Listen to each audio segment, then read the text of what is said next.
right, cool. All right, yeah, I see that. All right, so I believe that we're going out live to everyone right now. While I'm waiting for confirmation of that, I'm going to ask everyone out there to go to hankstrange.com, sign up for our email list, look around the site. We've got lots of different links on ways that you guys can support us, follow us on social media, all that kind of stuff. Lola spends a lot of time putting deals up there, which when you guys go through those deals and get something, we get a couple of pennies. And yeah, I'm gonna probably have to apologize in advance because someone like next door, one of the other office spaces, decided to do some work right now at this time. So you guys will probably hear that. But yes, anyway, so Lola throws up deals there. If you guys get things through that, it helps us pay the bills around here. We've also got patches up there. And if you guys get these patches right now while we have Gunvote stickers, Lola's sending the Gunvote stickers out to folks out there. So big thanks to everyone who's getting those. Let's get going here, make this official. I'm going to press the start button and... Welcome back to the Hank Boom! Stream situation. All right, make sure you guys Lifestyles subscribe to of the the channel, locked and thumbs loaded. up, ring the bell so you could be notified. All right, we got Curtis VSO. He's here. You know the routine. You got to do jazz hands. Jazz hands. Yeah, jazz hands. You know. Spirit fingers. Yeah. Or You jazz don't really, hands. you have never complained to me about that. I don't think. Never. No. Even though you're a big tough guy, you're like those big tough guys that you see that have the little tiny little poodle dogs. You're not. Actually, you're secure in your manhood. Actually, I do really enjoy when my mother asks me to watch her little Yorkie Yeah. because it's the smartest dog that I know. Uh-huh. Yeah. Yeah. You got to be real secure. You know, some people aren't secure in their manhood. So certain things are like, oh no, I'm not gonna do that. You know, we get gun guys who come on here and they want to be all tough and they can't do. We're taking jazz hands back from the terrorists and the communists. So I will accept that victory. Absolutely. absolutely, yes. So listen, in case I didn't tell you guys, this is episode 650 of the Who Moved My Freedom podcast. My guest is Curtis of VSO Gun Channels. Welcome, Curtis, back to the show. And of course, the show's brought to you by Franklin Armory down there. Yes, they do support us, help us pay the bills around here, and they're good buddies of mine. And they also apparently, allegedly, own Bushmaster now. Which is a great thing. I'm telling you, yeah, we're gonna. Yes. That's one of the things we're gonna talk about here Yeah. tonight for sure. I'm a big fan of Franklin Armory. We do a decent amount of stuff with them every year. I actually just got an email today from a subscriber. It was like, hey man, I have a mini Draco. Can I put a binary in that? Ooh, So I yeah. like literally got on Google and tried to find pictures of the thing to see if it would fit. I have no reason why it wouldn't fit. I'm assuming, yeah, it's the AK trigger should fit in there. We did. There are some AK variants that are a little bit weird, but we did two on the AK binary trigger. We did one on it was at an absolute bear, one of the Arsenal Sam 7s, and then we also did one with a Romanian RPK, which was much cooler. Okay. Yeah. Yeah, I've done a couple. I've actually done there's several triggers out there for the AK. But the Franklin Armory's good. Do you remember way back in the days? What was the name of that? It wasn't a binary trigger, but it was an auto resetting trigger. Way back when I first started doing this. Remember those guys? I think they were in Arizona. What was? I know what you're talking about. Yeah. But I can't remember it. I can't remember the name of that trigger. Someone out there has to know. It's a good trigger. I still have that thing. Yeah, I don't remember what it was called though, because there was like Oh man. there were several companies that were involved in that. Yeah, but it was one of those, like it was a decent trigger. I don't know if those guys are still in business or not. I haven't heard anything from them in a while, but it goes way back in my videos. But and that trigger worked great on I guess short stroke piston. I want to say it depends on who's running it. Well, there was the Hellfire trigger, and then there was the Lightning Link, which was a thing that wasn't really. Yeah. But but those weren't it either. No, I Like, don't even know if that video is still on my YouTube channel, by the way, because I had to take down a bunch. If I go to my YouTube channel, I might see it. I don't know. Maybe it's there. I have no idea. But well, someone the out other there, thing if I you would remember. say Yeah. about the binary trigger Mm-hmm. is that it's actually a decent trigger. Mm-hmm. Not only is it does it have the binary mode, but as far as AK triggers go, it's actually a nice trigger. I Mm-hmm. mean, Yeah. Let's see. I don't see it there. I can't believe I forgot the name of that. And then Lola isn't here, so she probably doesn't remember. She usually does the remembering for me. Remember that trigger company from a long time ago? Huh? Tacon. Tacon. You yeah, remember that's those it. guys? Yeah, Yeah. yeah, yeah, yeah, See, I yeah. There told it is. you. Lola Yeah, does the remembering. she's doing the remember for both of Yeah. us. That's so fun. It seems like a long time ago. Well, and here's the thing, guys. Like, yeah, as soon as we heard it, we knew it. But Yeah. like, there's so many things that go through the Mm-hmm. hands Mm-hmm. that I Yeah. I can't remember it all. I can't remember from day to day, man. People ask me about my own videos, and I'm like, really? Or sometimes people say, "Have you ever shot this gun?" I go, "No, I've never shot it." And they're like, "But I saw the video." See a video of me shooting it. Yeah, yeah. I have no idea what you're talking about. Yeah, Yeah, yeah. yeah. So it gets really crazy. By the way, smash the thumbs ups, everyone out there. It's just gonna be me and Curtis talking, which is always fun. We do this. Um, I think the last time it was episode 507 that we did this. It's back in February. February. So, Yep. yes. Yep. Seems like so long ago. That's gonna be, what are we like? This is 650, so 147 or something like that, if my math is correct. I don't know. I don't know, man. I Yeah. was publicly educated. I can't Yeah. math. So listen, Franklin Armory, I saw your the binary 22 video, Mm.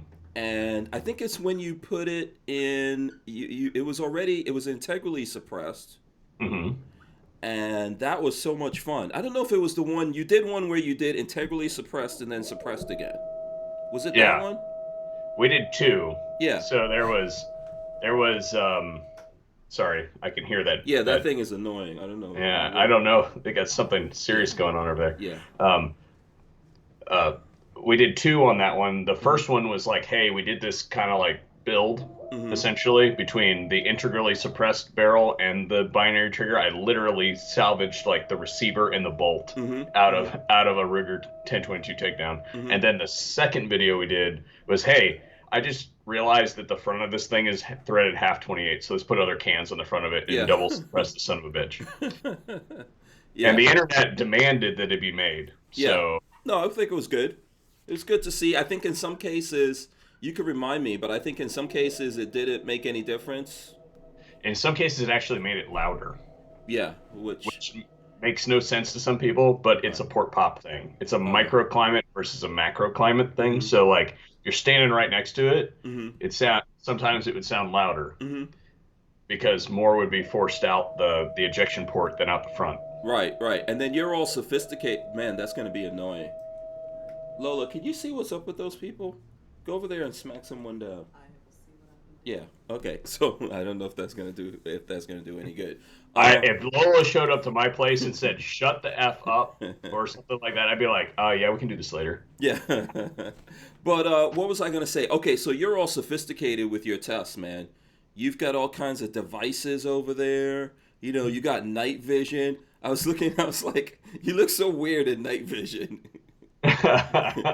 Actually, I do look really weird in night vision. Yeah. And the thing I noticed is as the beard gets grayer, I Hmm. pop out more. Uh huh. So yeah, Yeah. it's going to be a thing here pretty soon. Yeah. Oh yeah. Oh yeah. You're gonna have to start using, what is that, Grecian formula for men or some? What is that nonsense that dudes try You to look know, younger? my great grandfather, or not my great grandfather, my grandfather. I didn't know the man. He died when I was 2, but there are pictures of him Hmm. where he did the hair dye Hmm. where it didn't like fully soak in. Uh So when he would huh. sweat, he'd have like the black lines coming. So you're gonna see me like here soon. Just It's just gonna be pouring. like, yeah, it's just gonna be You're like black melting. crap. Yeah. Now listen, just let the gray. Like I've got a bunch of gray growing in on the sides of my head. I think it's distinguished. I'm good with it. I've got it going over here on the Yeah. sideburns, Yeah. then here in front of the beard, and I noticed that I can cut some of this out depending on Hmm. how good my barber does, Yeah. at least for the time being. Yeah. No, I So, refuse. Camp David says girl talk. Absolutely. I refuse to let my barber, that's kind of embarrassing when I go to the barber and I see grown ass men sitting there. First of all, did not know this until probably like a year ago or something. Um, Black dudes have hair pieces. Didn't know it. I didn't even, really? I didn't even know that was a thing. How? My barber does that as a specialty. But Really? usually they make appointments. They don't want anyone else in there. And I accidentally, because my barbershop's right downstairs. So I'm nosy. And I'm always, Ah, I gotcha. yeah, I'm always getting into stuff. And he was like, yeah, it's so black. Yeah, there's black hair pieces for guys. I guess they glue it in and then you can cut it down. Huh. Really weird, really weird. And then he has the stuff, and I think it's called like Beijing. There's gonna be some black people mad because I'm giving away the black barbershop secrets. Don't worry about it. It's only staying here with us girls right now. But there's this thing called Beijing that's like what you're talking about with your grandfather. So whenever you ever saw, like, I don't know what kind of barbershop you go to, but in the hood, the barbershops, like when you get like your beard or whatever lined up, especially if you're a guy like me that doesn't really have a beard, they put this stuff in there kind of like penciling in a beard. And it's fake I as hell. I actually saw somebody doing that. Not the last time, or not the last time I was there, Mhm. but the time before that. Mhm. Um, my barbershop has like the full spectrum. We got like a tall, a tall chunky guy, Mhm. a short skinny Right. guy, a Uh-huh. Mexican, Right. a ginger, and a black guy. Right. So like we how got do it all. people how do people decide? So like all the Latino people go to, because I know certain people don't like people who don't have hair like them cutting their hair. I've noticed that. I don't care, but I book. They're so busy. I just right. book whoever. I have one guy that I Hmm. usually go to, but Uh-huh. I don't Yeah. really. You don't. Oh, so you just go there and whoever's the first dude cuts your hair. No, you have to. No, you have to. You have to schedule. But Oh, I've had okay. that. They've all cut my hair, Hmm. so like they all do a pretty good job. So it's Oh, like, you know, you're I not really you're not need. picky then. Well, it's like some guys do. Some of them do different things better. Like the Hmm. one guy that I go to, that I went to today, does a really really excellent job on the beard. Hmm. So I have to do a wedding Oh, okay. this weekend, so I have to look halfway decent. Okay. So Okay. Understood. So you go to that guy. Yeah. yeah, go to Yeah. that guy. Yeah. Rodney Brady says I'm snitching right now. Snitching. Absolutely. Yes. But I'm not telling you specifically who, but it surprised me that there's dudes getting hair pieces. And here's a really crazy one. You probably have not seen this. My barber does tattoos as well. He's really creative. He's the guy that puts all those patterns in my head and stuff like that, right? Ah, okay. So he does tattoos now, and he's now tattooing hair. Oh, you mean like uh, yeah, like actually tattooing hair on Yeah, it people's head? makes it look Yeah, like you have a haircut. yeah. I actually need that What because I the? have a problem here on top. Oh yeah, he could probably Yeah, he could probably hook you up, but that's crazy though. I'm just gonna spray paint it. It'll Yeah, be all right. he was. Just get the lawn paint, so you can Yeah, hold it upside down. Just yeah. Razor JB says only Asians cut my hair, never white dudes. Okay. Here's how I am, right? Me personally, I only like, because when I was a little kid, my mom would cut our hair, and she wasn't very good at it, but we didn't have any choice. So for a long time, I only wanted, like, when I actually started paying for someone to cut my hair, I only wanted like ladies to cut my hair. But I mean, there's not really a lot of around here. I did have one initially when I started doing my mohawk, but so now I got to get dudes cutting my hair, which is fine. But you know, for the longest time, I would just go to wherever. When hmm I actually had a full head of hair, I hmm would just go wherever. hmm Um, now, unless it's a dire emergency, a Hmm. woman will never cut my hair again. Really? Yes. No, and it's not a. I mean, Samson, is this a uh, Samson and Delilah thing, or just that some no. woman It's messed you up? the last time I got a cut.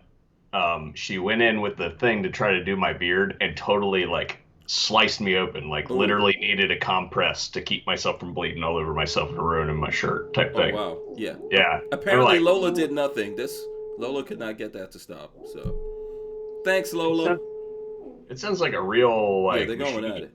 Yeah, Yeah. I've been here all day and nothing like that was going on. So I'm here in this office space all day editing and stuff like that. Sometimes just sleeping, you know, just pretending I'm working. But there was nothing going on. Then we start doing the show and it goes all in. So what? And Lola used to cut my hair before too, man. Then she got really mad when I like went back to getting a regular haircut. So before I got the mohawk, which I think when I met you, we've known each other for as long as I've been doing this. I think I've known you. I, It's been a I long don't think time. you had a I don't think you had a mohawk when we No, first started hanging out. no. There was. Do you remember there was a dude? There was a dude in the gun world that had a mohawk. He played the piano. Yeah. I'm trying. FX Hummel. Yes. Where is Yeah. that guy? Then he got real buff. Then all of a sudden he Yeah. started working out a lot.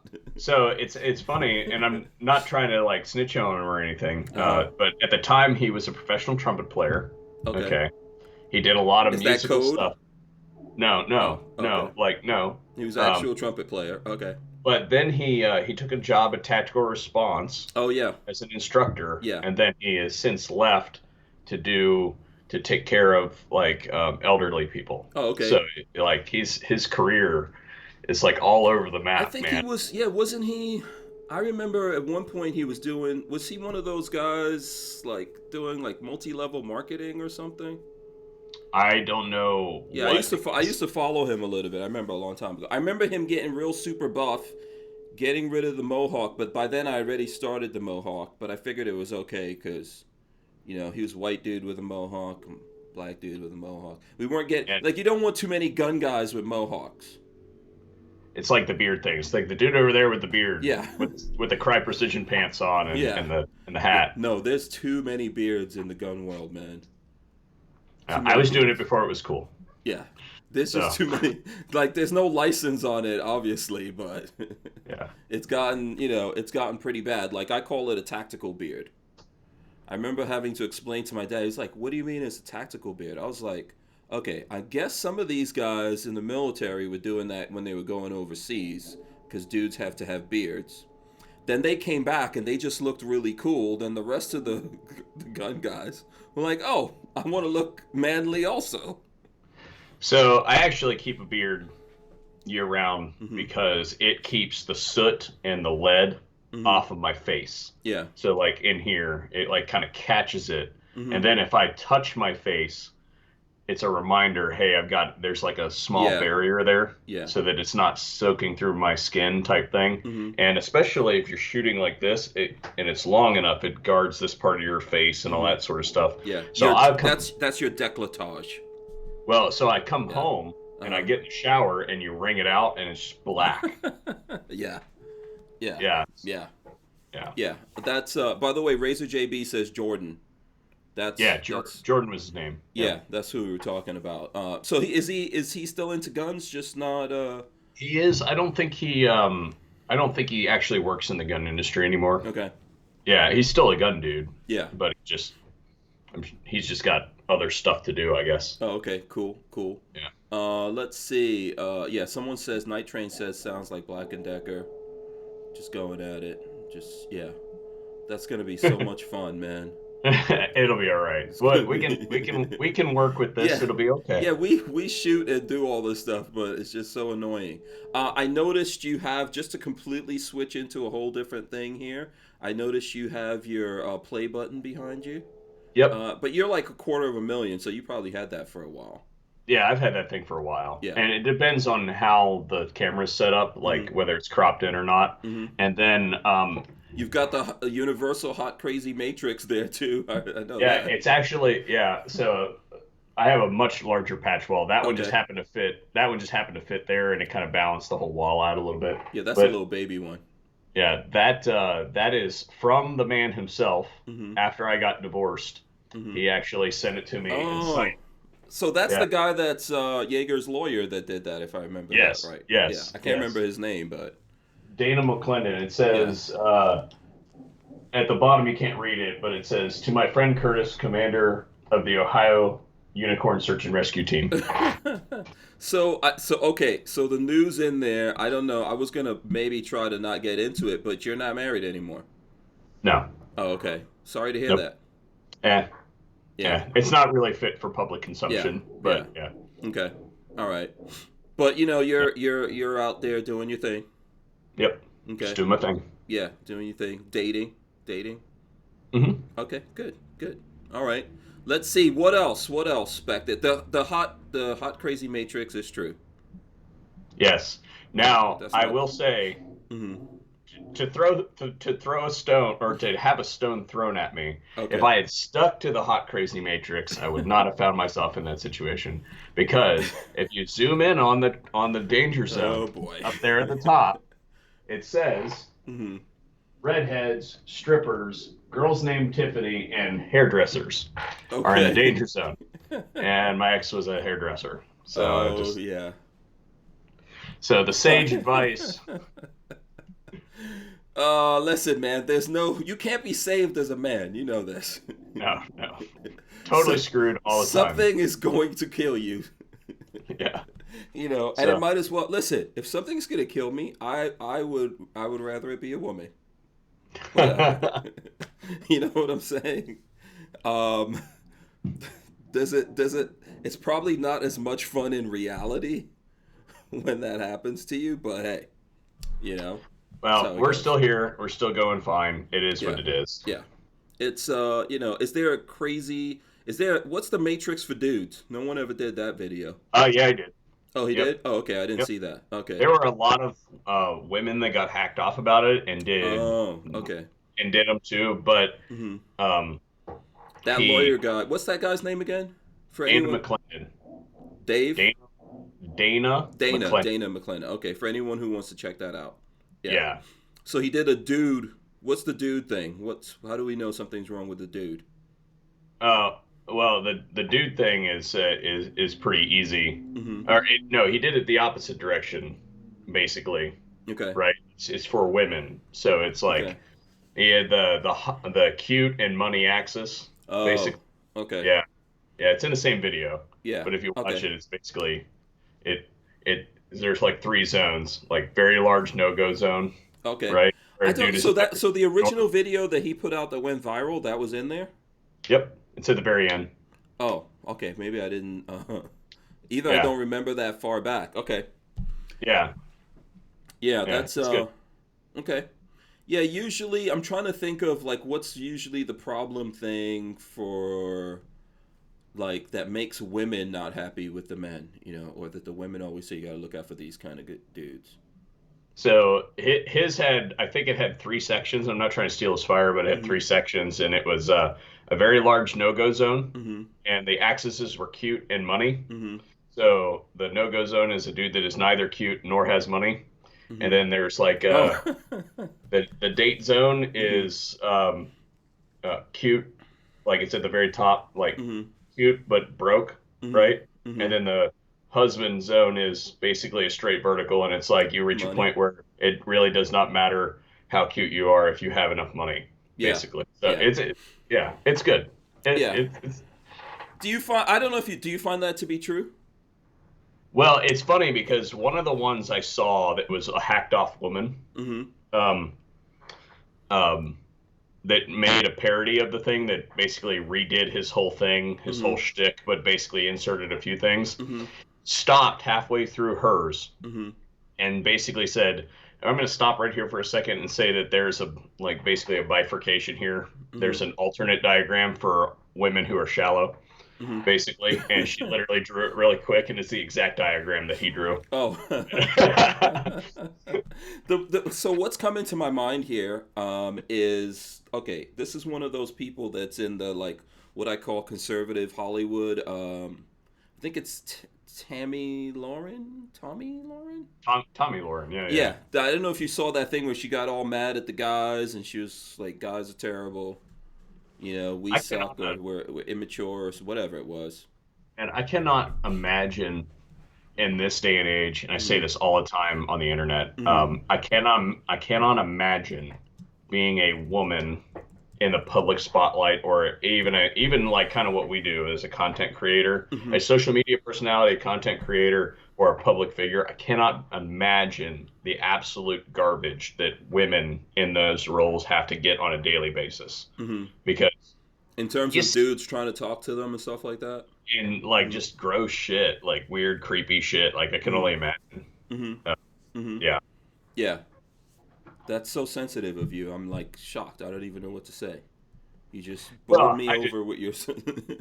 I see it. Like you see every No, once in a while, you're right. you'll, Uh huh. you'll see somebody like what's the competitive shooter girl that shoots for? There's a ton of She's there's a teenager. She's uh, like 19 or something. okay.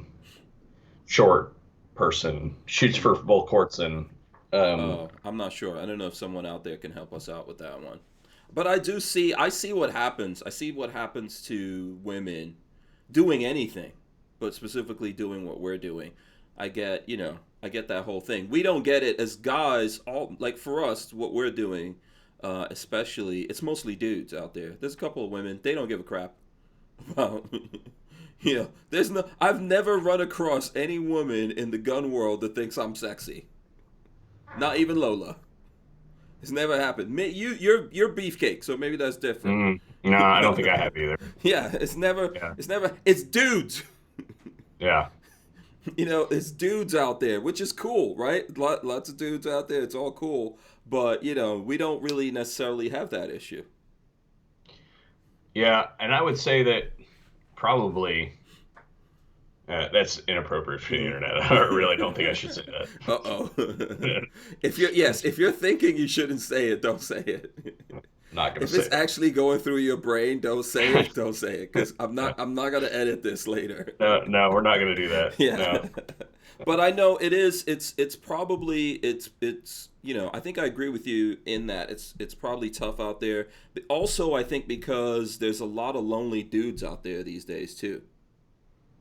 Yeah. So like even in our world, I feel like those dudes are even lonelier, and then when they see an attractive woman doing this, then they get even more excited, kind of situation. Um. So what I would say, and about that, is that there are multiple demographics in on the guy side Hmm. of the gun industry, Hmm. and there are some that are just fucking weird. Okay. It's the only way to put it. Yeah. Okay. Like Okay. they don't have social skills, right? Hmm. We have every community has that. Hmm. There's a certain segment that Hmm. don't have social skills Hmm. and they don't understand how that works. Hmm. And while the girl's holding a gun and doing shit, she's probably not interested in doing and fucking around with you. Hmm. She's probably paying more attention to what she's doing. Hmm. Hmm. And to be all over that situation is probably not a good idea. Absolutely not, man. Is I would not the say, opportune time. yeah, I would say, I don't think there's ever an opportune time. If I could give some advice to the young guys out there, never, never, ever go after women like that. Now, I'm not saying, listen, I was younger, and I did stuff, but there's things that I see, even when I was younger, like things I see guys doing, like hanging out of the car and all that kind of stuff, and talking to women, or what is it called? Like a dog, is it? It's not a dog whistle, I guess. I don't know I what it's think called. that's actually a technical term. It Yeah. is? Okay, yeah. I never did that kind of stuff. I was always a little smoother with my game. But I think you're never going to really get anywhere trying to run women down like that. I think like you were saying, if that's something happening to you all the time, it's going to grind on your nerves. And then I think just relationship wise, I'm always telling people, like I met Lola when I stopped, like when I finally got to the point in relationships where I said, I'm not even trying to find a relationship. I would go out to the movies by myself, go to restaurants by myself, just hang out and do stuff on my own. Not that I didn't know women, but I just wasn't even trying. And it seems like when you're not trying or when you're not chasing, it's a lot easier because women will decide that they like something about you and they show their interest and stuff like that. But if you're spending a lot of time running them down, it's just probably really annoying. Just my advice, you know. And then in today's world, man, I think that we're gonna probably get a fembot, like a highly developed fembot, really soon because it's really bad out there. Demand is gonna make this. It's like the VHS, man. If you remember back in the '80s, you know how we got VHS. Do you remember that? Yeah, I had VHS. Yeah, we got VHS technology because there was a high demand to see these things, and everything else was real expensive. And then that VHS came in there, and I remember when it got, like, we never had anything like that. And I remember when it got so cheap that my dad in the '80s bought a VHS for $100. Game over. The internet is not what killed the world. VHS. I would say that it started the I would say that it started the trajectory is what somebody finally got it in the chat. Cheyenne Dalton was the name of the girl from. I'm not even seeing the chat. The chat's not even scrolling for me, so I'm not even really sure what's up. Yeah. The last message I see in the chat is from Razor JB. Maybe my internet's faster than yours. I don't know. I don't know. Maybe my interface here, because I'm going through like a different interface, so I don't actually. Oh. Yeah, I'm not getting the normal chat, and it might have been like, there's a message from Razor JB, and then I said smash those thumbs ups. That's the last thing I saw. Okay. Even I was gonna say to you, like, did YouTube pull us? Did we talk about too much personal stuff and not gun stuff? So they pulled us. I don't know. I'm not even paying attention. We probably should switch gears to gun stuff because we are 40 minutes into the really? show. Did that happen? Yeah. How did that? Yeah. I don't know. It always happens. Okay, let's talk. We talked about gun stuff. We talked. Yeah, about we started with gun stuff. Franklin Armory. Yeah. Yeah, we did okay. Yeah. What guns? Let's do. You want to do this? You want to ask the people what gun stuff they want to talk about? Yeah. That's what it. gun stuff do you guys want to talk about? Yeah, Put it in the chat. Yeah. And we'll see if we can get to it today. Yeah, tell us. You're going to have to tell Curtis because I can't see it right now. I'm not getting the chat. Let me comment in here. Let me put, can you guys see this? Because I'm supposed to be able to comment, but... I may be a little bit behind, but I'll see if it pops up. Yeah. I'll tell you when it does. Yesterday, everyone was crazy about the debate. Are you even into that? So I turned it. I was working on some video last night, so I took it and put it up in the sidebar. And my God, it was terrible. Like, the only winner of that debate, I posted it on Facebook earlier. The only winner of that debate was Chris Wallace. Thank you very much. Really? Yeah, because he had one line where he was like, "Hey, I think the country would be better served if you guys stopped acting like children," or something like that. And I'm like, the only woke person in that room. Yeah. So from what I don't like Chris Wallace at all, by the way. So yeah, I don't know. You know what I thought? So let me see my honest opinion of that. And I didn't really want to look at it. Lola was very interested in that. So when we went back, we looked at the whole thing. I think that Trump was debating Chris Wallace and Biden. That's the way I see that, right? And I think Trump is a typical New Yorker. So I can always, whenever I see him carrying on like that, it reminds me of a New Yorker. That's how we are. If you say something to us, we're going to come right back at you. So the problem, I think that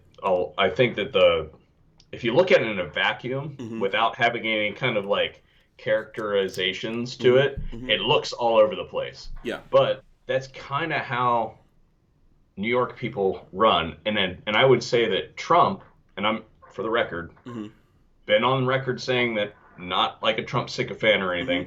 The way Trump works is he'll be running a line, and then he'll have a stream of consciousness moment. He'll run over that way, and then that one will connect to something else, and he's going over that way. Yeah. So it looks like it looks crazy. All over it looks crazy, but that's just the way his brain works. Then you got like dumb old Joe over there who can't, can barely keep his head up. They probably gave him a big old sniff right Oh, before the. that's yeah. First of all, I gotta say he looked very pale, but he did look like they gave him a lot of rest before this, and then injected the living crap, gave him some of the good juice, and he Yeah. looked like because he was up, he wasn't falling asleep, but he was doing this weird thing, like. Even we're not in the same room with each other, but we're talking. I'm looking at you. He would not look at Trump. Yeah.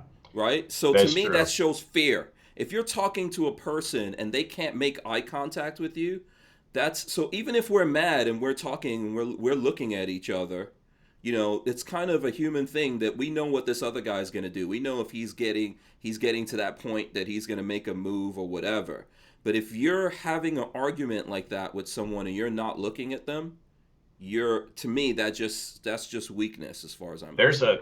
a lot of deep psychology that goes into that with Mhm. how the human eye evolved and like all that sort of shit. Mhm. How you can tell if somebody's across the room, Mhm. you can tell if somebody's looking at you or not Mhm. because of the way your eyes are constructed. Mhm. The human vision is zeroes in on the white and the black and the dark section of the eye to tell you Mhm. where that person is looking, whether you can tell if they're looking at you or if Mhm. they're looking beside you. Mhm. It's very, very specific because that is an aggression thing. Yeah, it's That survival. is, You need that. yeah, there's Yeah. a whole lot of stuff that goes into that, and Yeah. you're right about that. Yeah. I Uh, mean, and I find you can decode like a lot of one of the problems that we're having in society with people not being able to deal with each other or people not being able to interface, let's say, with police officers. That's one of them right there. That's one of the big things right there that they can't plug in, and this is why people are getting disconnected and don't realize they're dealing with another human being, right? Because they're not looking at that person and talking to them. And I've been pulled over and gone through lots of things. I grew up in New York City, so I've had cops point guns at my head, all kinds of stuff, right? But I just think that that's something that to me was really weird. And every time he was talking, he looked out to the to the like the cameras or something, and he was talking to the cameras, or he was trying to get Chris Wallace to save him. I think Chris Wallace was trying to save him, and I actually think that Trump was pulling back.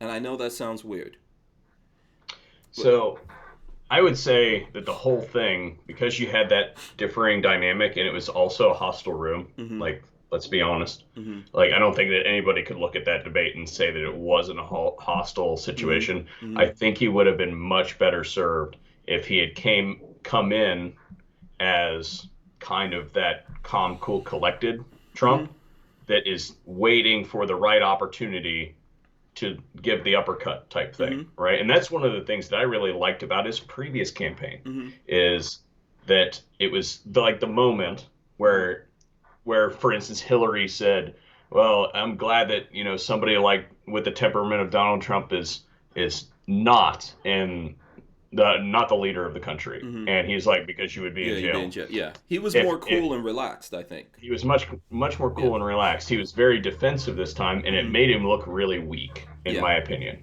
Well, He so it, so I it looked think fragile. I think what happened if I want to excuse me, if I want to strategize what happened there, I think he tried to pull back because they probably said, "Hey, these guys are going to try to make you look crazy and push that message that you're way out there." And I think that's what you could see that body language in Biden when Trump's going after him, he's like, "Oh, look.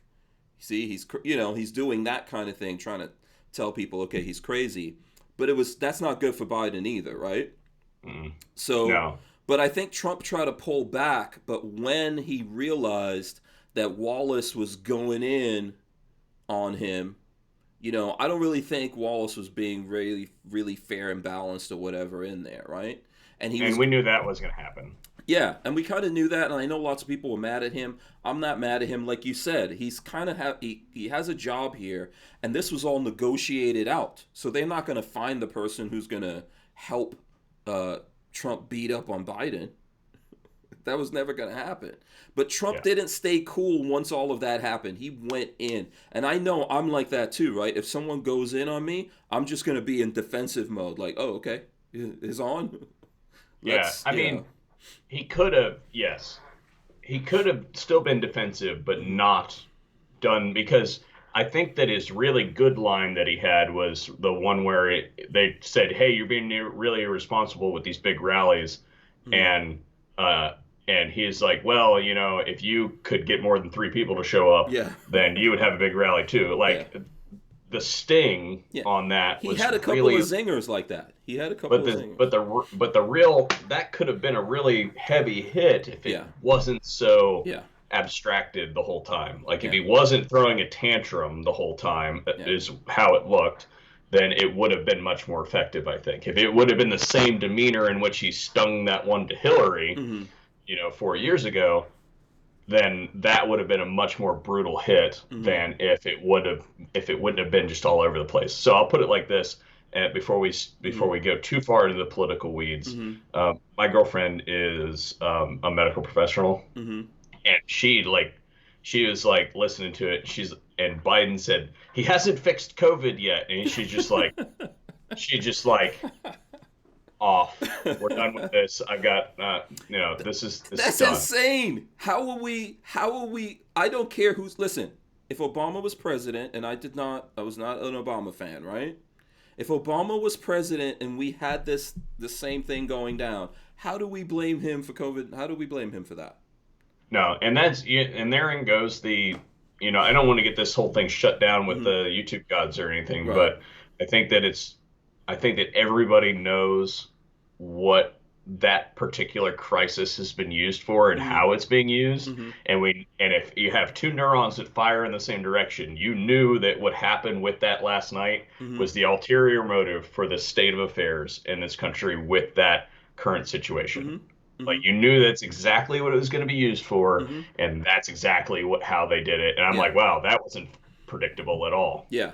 And no one, I mean, I don't know how many people are actually, the whole question of all of this, looking at this stuff, I think is one, how many people are even tuning into that? How many people really care?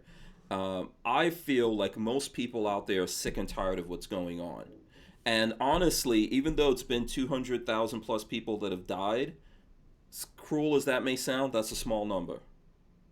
So I'll give you to again not to Mm-hmm. dig deep in down the COVID hole Mm-hmm. right here, Mm-hmm. Right. but I Right. have I have a piece of anecdotal experience Mm-hmm. here that I can give to everybody Mm-hmm. that I think really gives a decent snapshot of how the country is operating right now Mm-hmm. with respect to this whole thing. Mm-hmm. So 1 month apart, I took two flights into Chicago. One, I puddle jumped from Chicago. The second one, I puddle jumped from Chicago to Moline Airport, which is a really nice airport, by the way. Mm-hmm. Chicago Airport is terrible. Okay. But anyway, 2 months ago, I flew into Chicago, Mm-hmm. and they said when we landed, "Hey, everybody, social distancing. We want you to stay in your seats, and we're going to dismiss you by rows so Mm-hmm. that you can go up." Right? Okay. Everybody stayed in their seats. Seatbelt sign came off. Everybody stayed still. Nobody touched their shit. And Mm-hmm. then they started dismissing people. It was orderly. Everybody got off. 1 month later to the day, I'm at the same airport on the same airplane, actually, the Mm-hmm. exact same airplane. I remember it because there was a black mark on the wall when I walked in, and I saw Mm-hmm. the exact same black. But anyway, Okay. same flight, same flight time, all that jazz. They say the same thing. Seatbelt sign flicks on, and everybody is in the rows as soon as the seatbelt sign comes on.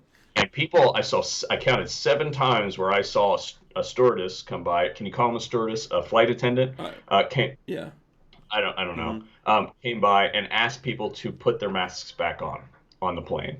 Mm-hmm. Yeah. Yeah. So I'm at this point in time, I think the country has decided that look, I think we're done with this dog and pony Mm-hmm. show. Mm-hmm. Yes, did the people the mortality rate is horrible, and I Mm-hmm. think that the president said that last night. That it's not good. Okay, Mm-hmm. loss of human life is never good, right? We're at least I don't know about the entire audience, but I value human life. Mm-hmm. Okay, and to me it has intrinsic value. Yeah. So it's terrible when human beings lose their lives. Mm-hmm. However, I'm I'm predicting that we're going to have a very, very bad flu season this year. Mm-hmm. And it's also going to cause other issues along those lines, and I want to see how those numbers stack up. Mm-hmm.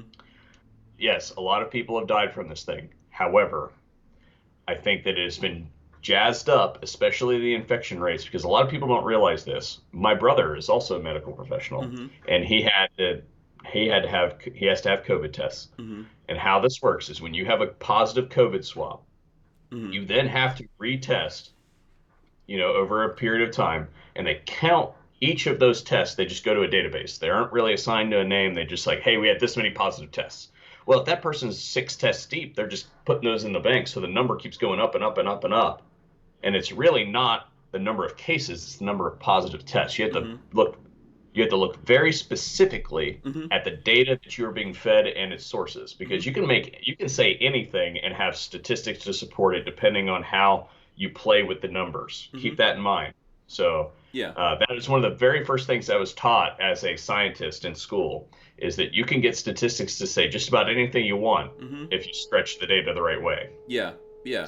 And also, I just think, I mean, if you're looking a lot of what went on here, Lola, for example, works in the medical field, and she works at a hospital, and the particular building she's working in here is the building that they are sending everyone here to go test. So they're wearing masks, okay? They're rationing the mask to them, so they're not changing that mask every day. So this has been going on the entire time. First of all, they weren't wearing masks, okay? Then they were like, oh, everyone, because if you remember, as Trump was trying to say last night, Fauci said masks not necessary, right? Because they're not. I mean, what's it going to actually do? There's a whole bunch of point of contacts that you could get something. The mask is not the only one, and it's also not airtight. So there are two things I want to make a point on that, and we should probably move on to some Yeah, other stuff. yeah, We have some absolutely, stuff. yeah, yeah. Um, Oh, I Two see things. the chat is rolling in now. Actually, yeah. Okay. Mhm. So you have multiple mucosa membranes, Mhm. which are the places where they're hot and wet and they absorb things, and Mhm. like those are major avenues for infection, Mhm. specifically viruses. Mhm. Uh, there are small capillaries in your eye, and they are surrounded by mucosa membranes. What happens if a COVID particle lands in your eye? Are we now going to require everybody to wear a scuba mask when they go out to the store? Like, seriously speaking, Yeah. like this is a real concern. Yeah. Also Like gloves. your eyes are much more exposed on a regular basis than Mhm. your mouth. Yeah. Just think about the amount of time your eyes are open every day versus the amount of time your mouth is open every day. Yeah. Obviously, our amount of mouth open right now is really, really high, but because we're jawing. Yeah. Um, the the other thing I would say is there was a video that came out, and this really pissed me off actually. They did some Schlieren imagery. If anybody isn't familiar with that, it's a point source pointed at a high-speed camera, and you basically get the shadow. And Mhm. what it allows you to do is see air currents and things like that. Okay. They did sneezing versus not sneezing, and cough versus, or excuse me, sneezing covered, sneezing uncovered, Yeah. coughing How covered. far it travels and all that. How far it travels, Mhm. yes. They did it in the profile. They did nothing pointed right at the person. Mhm. And the thing is, yes, duh, there's a barrier there that's you're gonna sneeze through. You're Mhm. gonna sneeze it, and of course it's gonna. I mean, it's a barrier that only makes sense. Yeah. I'm very interested in what happens to the jets that come out the side. So if I sacrifice 6 feet of travel forward, if I say it stops 6 foot of travel forward, Mhm. but then I then gain 5 feet on both sides, which is worse? The other thing I would say is it's not. It also goes up and down. Mhm. So those particles that are going straight up finer and then hanging out and raining down. Really, the No, tech is really bad. none of And it then makes sense, man. I mean, and yeah, if you imagine what happens, and this is probably going to be disgusting, but you're dropping a deuce and you flush. What do you think's happening? I mean, this this yeah, there's but so much in our environment that honestly, even though there's something out there, we're all better off just dealing with whatever happens. If you're someone that has all these pre-existing conditions, especially layered, then you want to take you want to take some precautions, yes, and we just all we're. need to move on because I don't think that, and that's the thing that I want to make abundantly clear here, mm-hmm, is I'm not saying that you shouldn't protect yourself, Mm-hmm. right? If you think that you are a person that is at risk Mm-hmm. for serious complications of this, you should be paying attention to Mm-hmm. it. Mm-hmm. We should all be doing things Mm-hmm. like washing our hands, Mm-hmm. all right? Paying attention to what we're doing, like when we touch our face, all that sort of stuff. There are things that you can do. I don't know that muzzling everybody is really doing a whole lot of stuff. And I'll leave you with one more thing that is absolutely absurd Mm-hmm. that I have heard. Mm-hmm. I have a friend who is a chemistry teacher in a high school, Mm-hmm. and their solution to their interpretation of the CDC guidelines are that if you move around every 15 minutes, then, or excuse me, that you are much less, the CDC says you are much less likely to contract the disease if you spend less than 15 minutes in contact with somebody. Well, what is that based on, right? If you spend 15 minutes making out with them, it Yeah. doesn't matter, Yeah. right? But Mm-hmm. I think what they're trying to say is it's a close proximity thing, how much they're breathing and all that sort of stuff, Mm-hmm. microclimate versus macroclimate. So this particular school has decided that the way that they're going to abide by the CDC guidelines is they're going to ring a bell every 15 minutes and everybody's going to get up and go sit by somebody else. Oh my! What? Are you still in the same pool? Yeah, I was like, he said that, and I was like, you're shitting me. That is not real. And he showed me the documentation. I was like, oh my god, this is on school letterhead. Yeah. This is a real thing. We've And I'm suspended science. We've suspended science, man. When Lola was telling me that, first of all, she gets like one mask for every 3 days. Okay, that's insanity. In a hospital where hmm everyone's coming through there to test, also, right? And and then also they're not testing them all the time. They're only going to test them if they feel like something's wrong. hmm By that time, it's way too late. Uh, So, yeah. I We mean, can yeah, keep going yeah, on this yeah, yeah, topic. yeah. There's so many Yeah, so much stupid yeah. shit that's going on with it. It's crazy. But again, and I think actually Mm-hmm. to close out the topic, I think that because there's so much stupid shit that's going on with it, that I think that has actually driven people the other direction, Mm-hmm. where people are actually being probably less responsible than they should Mm-hmm. because they're like, yeah, whatever. What are you going to do to me next? Yeah. Type thing. Yeah, and I think we'll see the reflection of that. We'll see whether or not it's working politically. That's how we got into all of this. And people are saying, "Oh, we're going to hate the guy who was in here when this happened because we're going to blame it on him." Or we'll see if people are going to identify who's trying to hold them down and suppress them and, make them go through these things. And I think that's the big fight that we're seeing at some point here in a couple of weeks, less than a month here. We'll see people make a choice. If it's, if we can even trust what the choice is, we'll find out about that. Yeah. So That do you see what gun thing do people want us to get into here? Do you see? let me see here. Because my thing's coming in slow. Like I got a big chunk of I'm Yeah, I got a whole big chunk. I yeah, think it is just running slow. I think it's being updated really yeah, slow. Um, I will scroll through this really quick yeah. and Let me look see for if I some can stuff. see. And I see the Um, people saying like, "Hey, is this? I don't think. yeah, I don't think people. we probably talked about too much stuff that was controversial and it got Yeah, throttled. that's But because we didn't, and then we also didn't. Yeah, who knows what's going on out there? We yeah. have a lot of people out there looking at Now this. I will say this though. Mm-hmm. Okay, so one gun thing Mm-hmm. that I will put out since it's already getting throttled, we might as well. Right. Yeah, this past couple weeks ago, Mm-hmm. I dropped the VSO brand rifles. Oh yes, I saw you talking about the gun world. I wanted to talk to you about the expensive stuff. Is that where you're going, or? Yeah, Okay, yeah. so tell us about the rifles though. VSO brand rifles.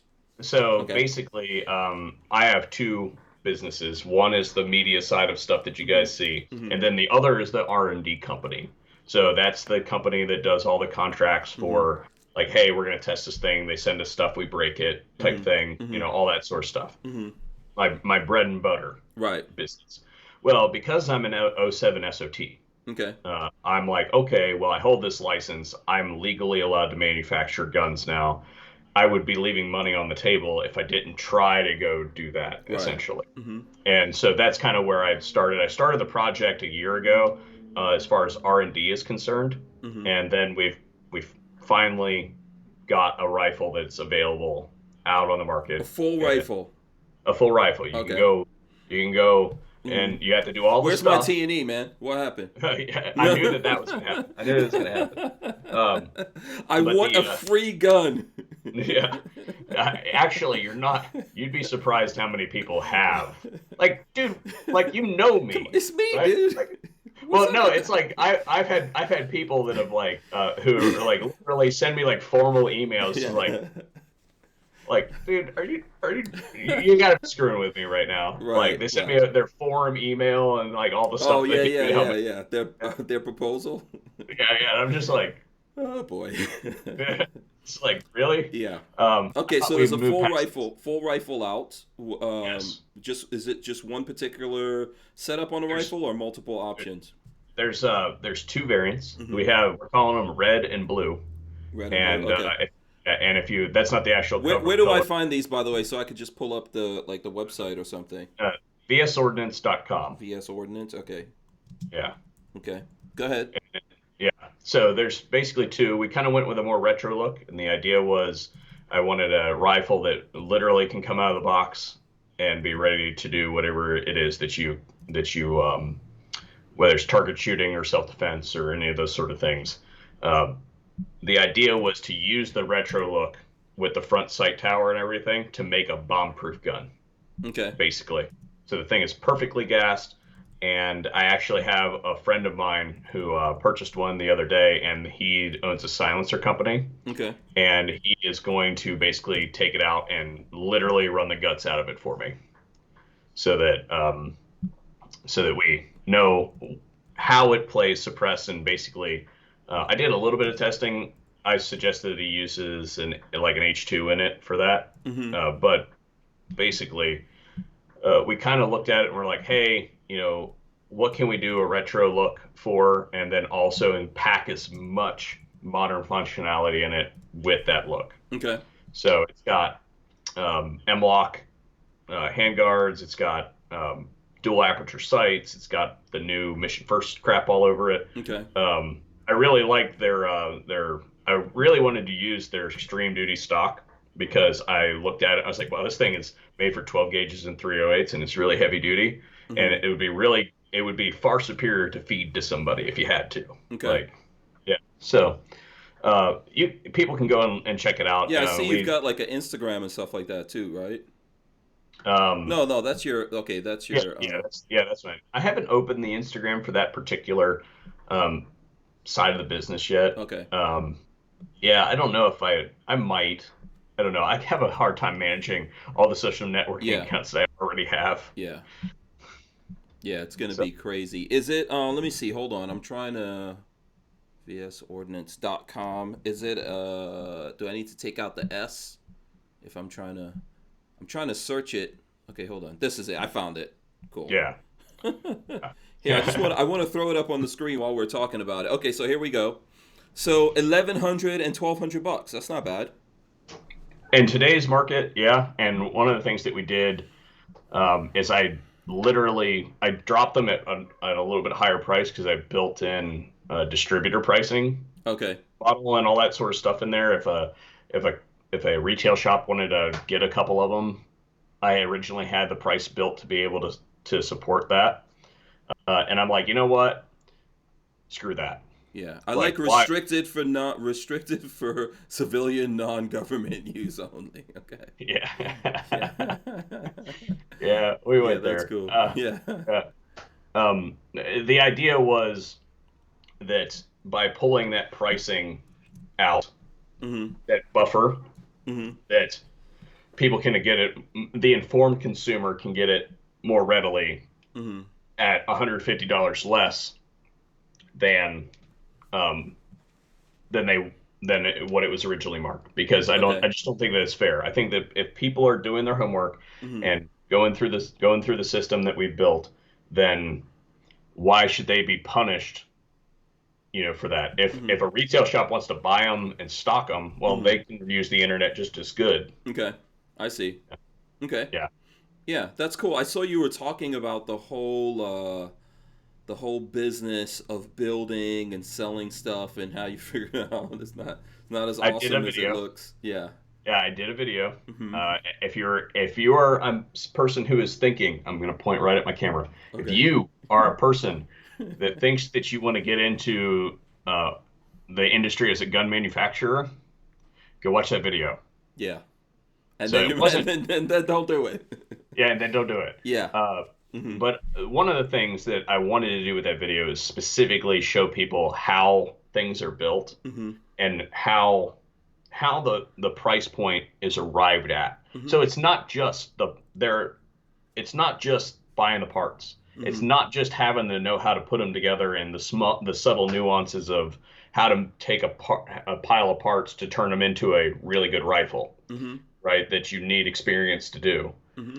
It's not just those. It's all the other bullshit that you have to do Hmm. that eventually raises that price point. It has to, Yeah.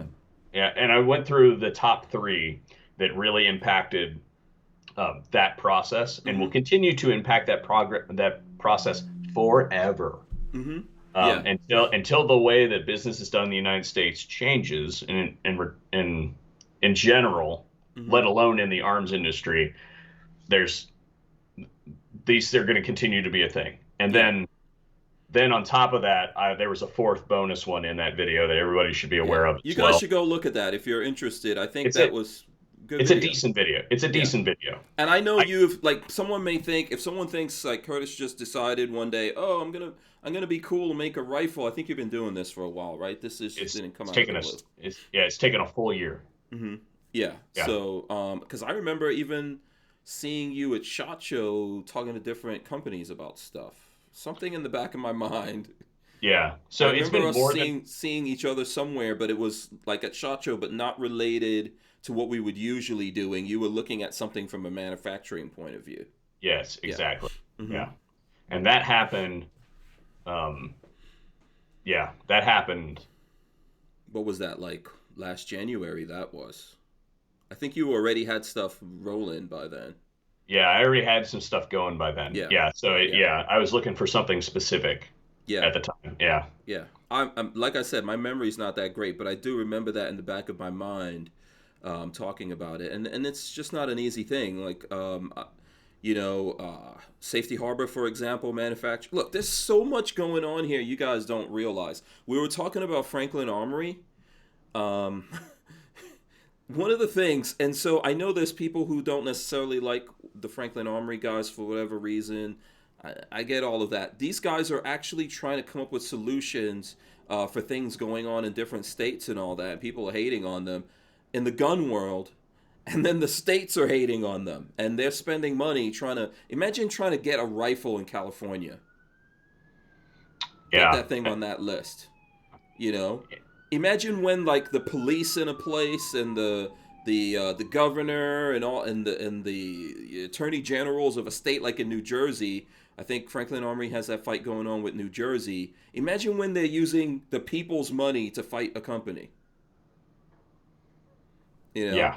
this is how insane and how crazy it could be trying to manufacture things. So for sure, Yeah. man, I know how that goes. Yeah, it's kind of nuts. Hmm. And so there's that side. The good news is we haven't had any regulatory issues. Okay.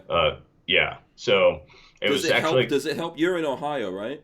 yes. So we Does are that in a help? free state. Okay. And I'm actually very friendly with my my agent. Hmm. I got the lot. I basically won the lottery for my ATF agent, Okay. basically.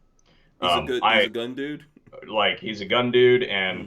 like when he showed up to do my inspection, I was like, "Hey man," he's like, "Hey, do you have any security?" And I'm like, "Yeah, security system there, backup security system over there, big vault downstairs. You want to see it?" And he's like, "No, I saw the video." I'm Oh. like, "Yeah." And I'm like, "Oh, oh." That's Um, good. but on top of that, Hmm. he is very responsive. Hmm. So if I have a question, he told me right out the gate during my initial site inspection, "Hey, um, if you have problems or questions, call me."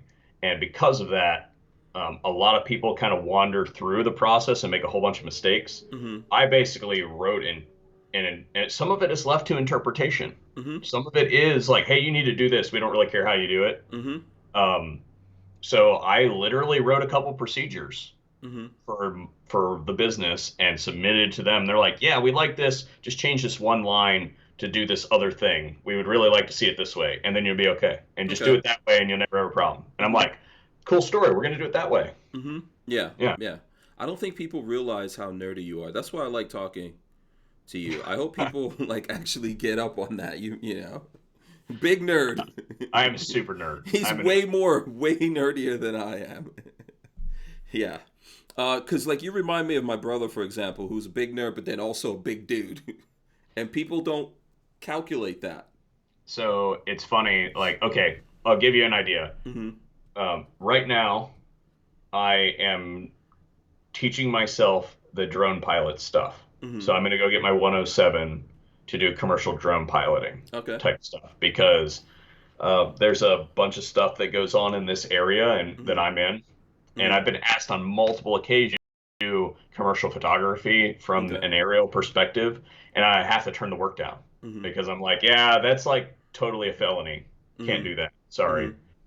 Yeah. By the way, it looks like the chat's working. I know people are asking. And then someone said, "Are you building the rifles?" Or I think it's Armament and Access says, "So are you building the rifles, all the rifles, or does someone else build them?" No, I physically Okay. put together and QC'd all those rifles. So some of the guys helped out, Mm-hmm. like on certain parts, like Mm-hmm. um, Spangers, for instance, put all the trigger springs in. Mm-hmm. Right? He went through and he put all the trigger springs on all the hammers. Mm-hmm. Okay, and then that sort of thing. So you're Like technically running a gun guy sweatshop, is what you're saying. pretty much, but I gave him a whole bunch of beer. So you know, I don't know if the okay. You gave him the beer after yes, yes, yes, yeah, after the build. yeah, yeah. If you get your rifle and it smells a little bearish, No, no, nothing like that. No, right? No, nothing like that. No, we don't mix the two. That's not no, okay. right, But that was like tongue in cheek. But right. basically, each of See those those guns, legal things. You got to keep all yeah. the see. You got to So, keep all that um, going. but each of those rifles all have QC checks at 5 different points in the build Mm-hmm. process. So it's not like I sat there and I'm like, okay, I'm like, you can't just sit there and build a rifle start to finish. Like you Mm-hmm. don't have enough space to do it. Mm-hmm. Mm-hmm. Okay, so you go through and one day I go through and I put all the front detents in and Mm-hmm. I completed all the lowers and Mm-hmm. then another and then that probably takes a couple days. Mm-hmm. Each time I get a batch of stuff in, that's what the process looks like. It'll start, Okay. we're gonna put the lower together, Mm-hmm. and then I'll put the lower together, and I'll Mm-hmm. do whatever the order batch is Mm-hmm. basically, and then I'll move on to the next stop, and the next stop, and the next Mm-hmm. stop. So you get down to the end, and essentially you end up with two halves of the rifle that have been QC'd at multiple points, Mm-hmm. and then you put the two together, and then they all go for test fire and final QC. Okay. Yeah. Yeah. Yeah. Absolutely. And VSO's putting his name on it, so Yeah, I'm you not know. screwing around with these. Yeah. This is not put together. It's some other location in the country Yeah. I'm somewhere. sure you are imagining some gun guy will go out there and get one of those just to make a video. Like, here I am torture testing I would VSO. absolutely love if somebody bought one and went and torture tested it, Yeah. or took it through a training course or something like that. Yeah. That would be ecstatic. I would be absolutely ecstatic if somebody did that. Yeah. I'm pretty confident in it. Yeah. As I said, part of that year-long process it wasn't just it took me a year to get. It didn't Mm-hmm. take me a year to get all the parts, Mm-hmm. right? It took me a year to get all the back end put together. It took me a year to do all the testing. So the very first one that came off the line was my brother's gun. Okay. And we used that one specifically because it was a blem. Okay. So he's like this one has a mark on it. Can I has it? You know, Yeah, I basically could imagine that. Yeah. that's how it went. Mm-hmm. And I'm like, yeah, we'll put that one together and you can buy it at cost, or Yeah. whatever. So Uh, that's yeah. yeah. Len Holt So wants to know how many you're doing. You're turning out a day. how many am I turning out a day? Yeah. Right now, my max that I turned out a day was 15. Wow. Okay. Yeah, That's a yeah, I bigger turned out. number than I thought, but okay. Yeah, yeah, that was a very long day. Right. Okay, Uh-huh. so I currently have all the components that I'm going to be able to get in for the 2020 run. Mm-hmm. Then uh, I hate because of the political situation in this country right now, Mm-hmm. components, and I touched on this somewhat in the video that I Mm-hmm. made. Components are very difficult to come by right now, Mm-hmm. and Mm-hmm. because of that, I what I think is going to happen is we'll probably run through all the run that we've done that I have in house right now for 2020. Mm-hmm. I have enough to to keep it building for a little while. Um, and then we'll probably rehash for 2021. We might do a pre-order just to kind of gauge interest, Mm-hmm. where it'd be like, hey, pre-order $200, and then you're locked in at this price no matter what happens, Mm-hmm. in 2021. Mm-hmm. We might do that. I don't know. I haven't. I'm kind of conflicted about it because Yeah. I'm on record talking Yeah. about pre-order before. Yeah. And then Okay. yeah, you're holding on to someone's money, and then they're making videos about that. Yeah, and Like, I'm like, where's my gun, VSO? yeah, and Yeah. I'm like, I don't know if I really want to. But then at the same time, I also don't want to undershoot it. Where like if 500 people want rifles, by April, Mm-hmm. I'm probably like in my mind that is not the size of order that I would make for delivery in January, Mm-hmm. right? Like right now, I wouldn't probably make an order of that size right now unless I had demonstrated, somebody's like, you know, if I put that up and 500 people want them, then I'm gonna call the the the OEM shop that makes my Mm-hmm. lower receiver Mm-hmm. and say, "Hey, bro, I need 1,000 lowers." Okay, Yeah. move me to the front of the line right now. Shut up and take my money. Yeah. Okay, Yeah. Kermit Loves Bacon wants to know what's their chambering. 5.56 right now. They're 5.5. Okay. both variants are in 5.56.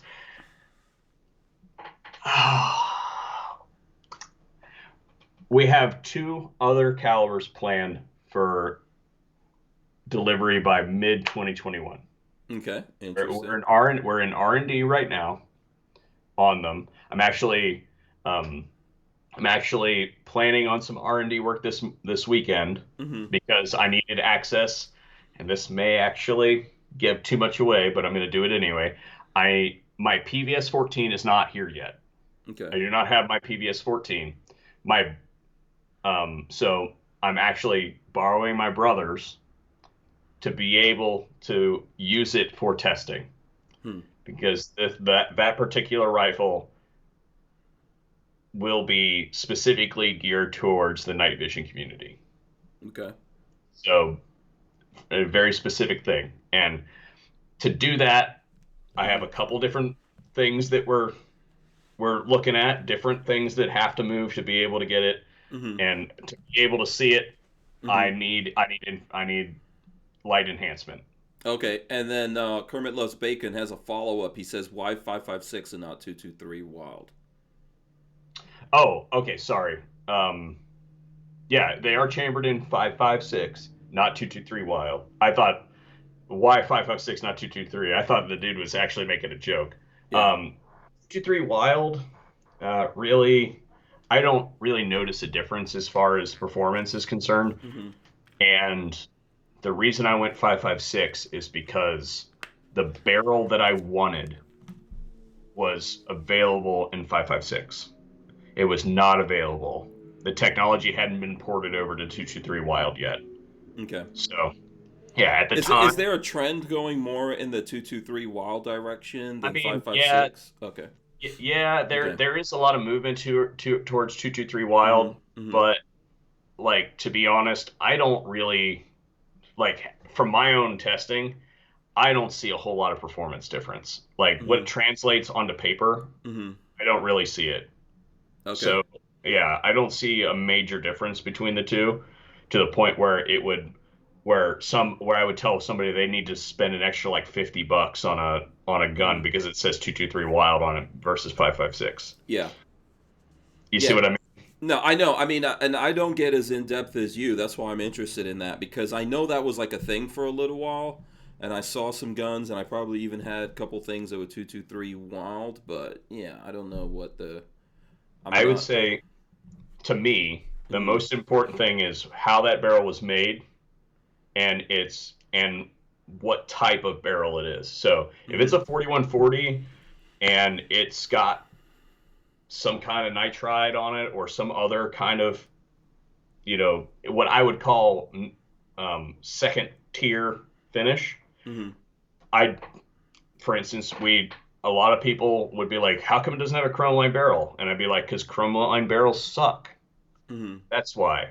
Mm-hmm. Like this whole thing that our people are pre-programmed, the status quo in the last 5 years has been challenged in a big way as far as AR technology is concerned. Mm-hmm. And like, I don't suggest anybody buy a chrome line barrel anymore. I Mm-hmm. did a test for with ballistic advantage Mm-hmm. over the course of last year, Mm-hmm. and we actually used the 10.5-inch barrel variant on in our machine gun. Mm-hmm. And I have to date logged over 14,000 rounds of Mm-hmm. fully automatic fire through that gun, Mm-hmm. and it still shoots a 2-inch group. It is Okay. not a chrome line barrel. It Mm-hmm. is a QPQ barrel, quench polish quench, which is the same barrel that we used in the rifles, only they're 16 inches long.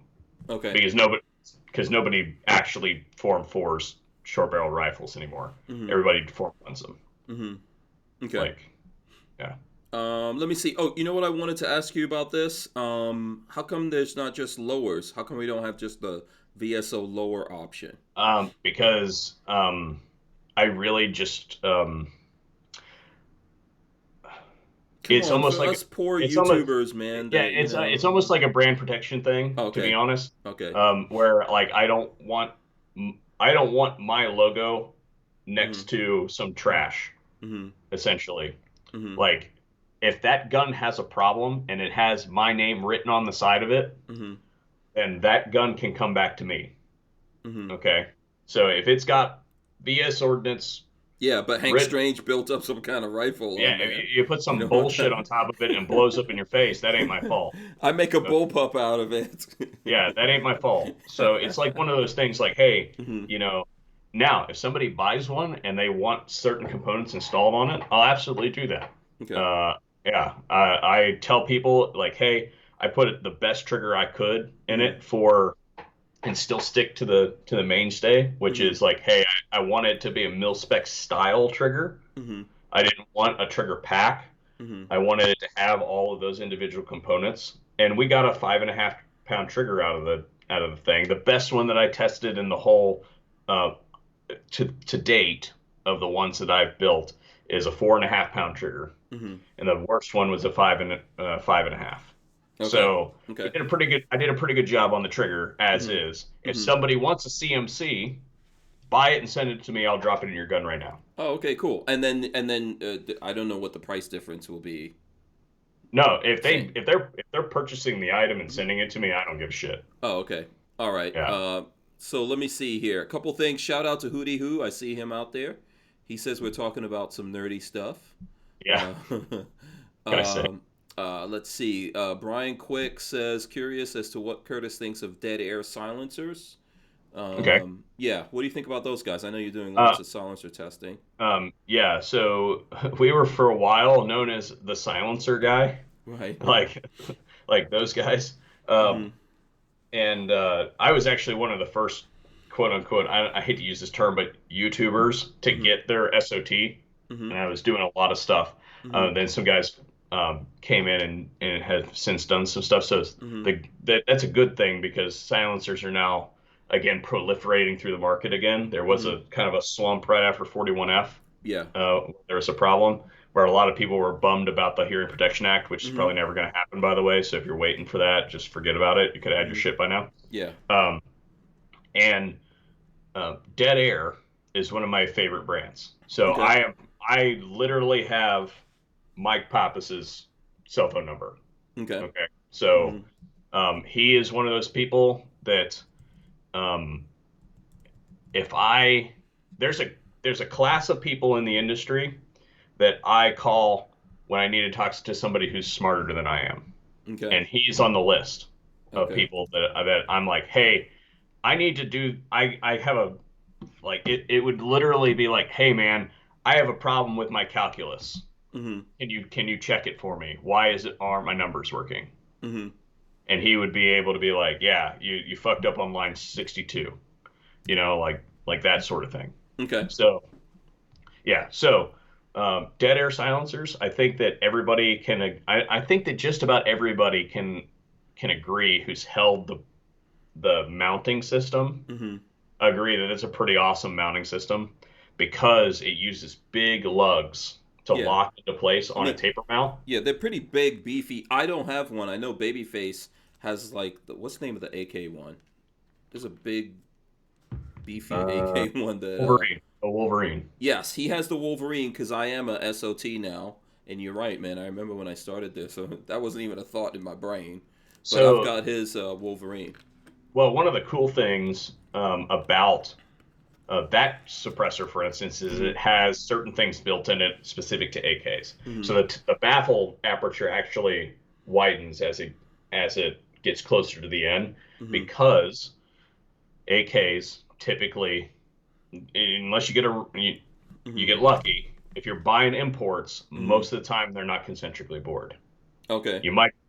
If you So. got 20 AKs laying in front Mm-hmm. of you, and you Mm-hmm. pick one and it happens to be concentrically bored, you should go buy a lottery ticket. Right, yeah. I hear that kind of thing a lot. Matter of fact, while I'm scrolling through here, I'm trying to see because there was a video that I did where we were shooting an AK full auto, and I'm just curious now if we were actually using that Wolverine. While I'm looking for that, I don't know if there's any other things here. What do you think about this universal silencer standard? And I never heard of it before, so I'm just really curious because I know you know more about this than I do. YHM came out with their R9, and it's supposed to be using the universal thread pitch so that you could basically. My understanding was Silencer Co. I think Griffin Armament. I'm not sure about Dead Air. Some other companies have back ends that you could change out there and Yeah. interchange those. So So it isn't official, okay. okay, yet Mm-hmm. that this exists. Okay, Mm-hmm. like there's no like, hey, that's a universal silencer standard right there. Like Yeah, because no, that's not a thing. they're not. No one's talking about it on their stuff. Yeah, it does Yeah. like that doesn't exist. However, Okay. there are a suite of companies who are like, hey, we use this, and I actually think that it kind of happened by accident, to be Mm-hmm. honest. Mm-hmm. I think that they're like, hey, that guy uses that thread pitch. He might know something that I don't know. Maybe I should use that thread pitch too. Mm-hmm. And so the adaptability is something that I would really like to see all companies kind of get on board with because Mm-hmm. I have several cans that take the same thread pitch, so I can put like Mm-hmm. a dead air mount on any of the AAC Yeah. cans that I have. I Yeah. can put them on the energetic cans that I have. You could just Or bounce like whatever mounting option you have on those rifles or guns. You could have a couple of things and bounce them around easy. exactly, Yeah. and that's one of the like I prefer the key mount. Mm-hmm. The key, you get the chemo, which is the actual Chemo. brick. Yeah, Mm-hmm. or no, the chemo is the yeah, yeah. The chemo is the piece that goes into the can, Mm-hmm. and then the key mount is actually the muzzle brake. And I think I got that right. My pap is probably just slot. Just Slap I'm you. gonna walk into the shot zone next time. You're just gonna hit me with a 10-pound sledgehammer. This is Like how you, we'll learn, though. This is how we yeah, learn. I have seen that chemo thing you're talking about. yeah. Yeah. But Mm-hmm. basically, what it does is it indexes one way and it Mm-hmm. drops down, and then the part that actually locks the lugs is outside of the silencer. Okay. Yeah, so there's a taper mount that it indexes against, Mm-hmm. basically. So you got basically a cone Mm-hmm. with a cone, Okay. and then the lugs are all the way back here, so they never get carboned. Okay. They never touch the carbon. So the only way that thing gets stuck on your gun is if it's so hot that you probably shouldn't be touching it anyway. Okay. So there's a thermal expansion thing. Mm-hmm. Like Metal expands in all directions. Mm-hmm. So if you've got a thing inside of a thing and they touch, and then you superheat it. Right. Is this why a lot of people are doing the taper, why the taper thing is going on also? I think Silencer Co. is doing that. Yeah, Okay. a taper mount is also going to be really repeatable. Mm-hmm. So as long as that taper mount is decently clean, it's going to be relatively repeatable. So you can take it on, take it off, Mm-hmm. or pass it around, and you don't really have to worry about shift a whole lot. Mm-hmm. And really, it's not even about shift. It's more about alignment and baffle strikes. Because I had a friend call me the other day, again, on the list of people that's like smarter than I am. And he's like, "Hey, man, you up?" And I'm like, "Yeah, it's 3 in the morning. Why on earth wouldn't I be up?" It's like, "Hey, can you check my math?" And I'm like, "Sure." He sends me like 9 pages of calculus. And I'm like, "No, bro. I can't even remember how to do this right now." Like in the morning, Mm-hmm. not gonna happen. And it was Yeah. a problem actually dealing with suppressor alignment Oh. and how much just a tiny little bit of run out in the part matters. Mm-hmm. And people bitch about why they're so expensive. That is a precision machine part. Mm-hmm. That's not just some muzzle brake. Mm-hmm. Like you have to think about it like this. A muzzle brake that's just on the end of your gun can be cattywampus and wrong and not centered and all that sort of stuff because the bullet only has to go through it about that far. Mm-hmm. Okay. Mm-hmm.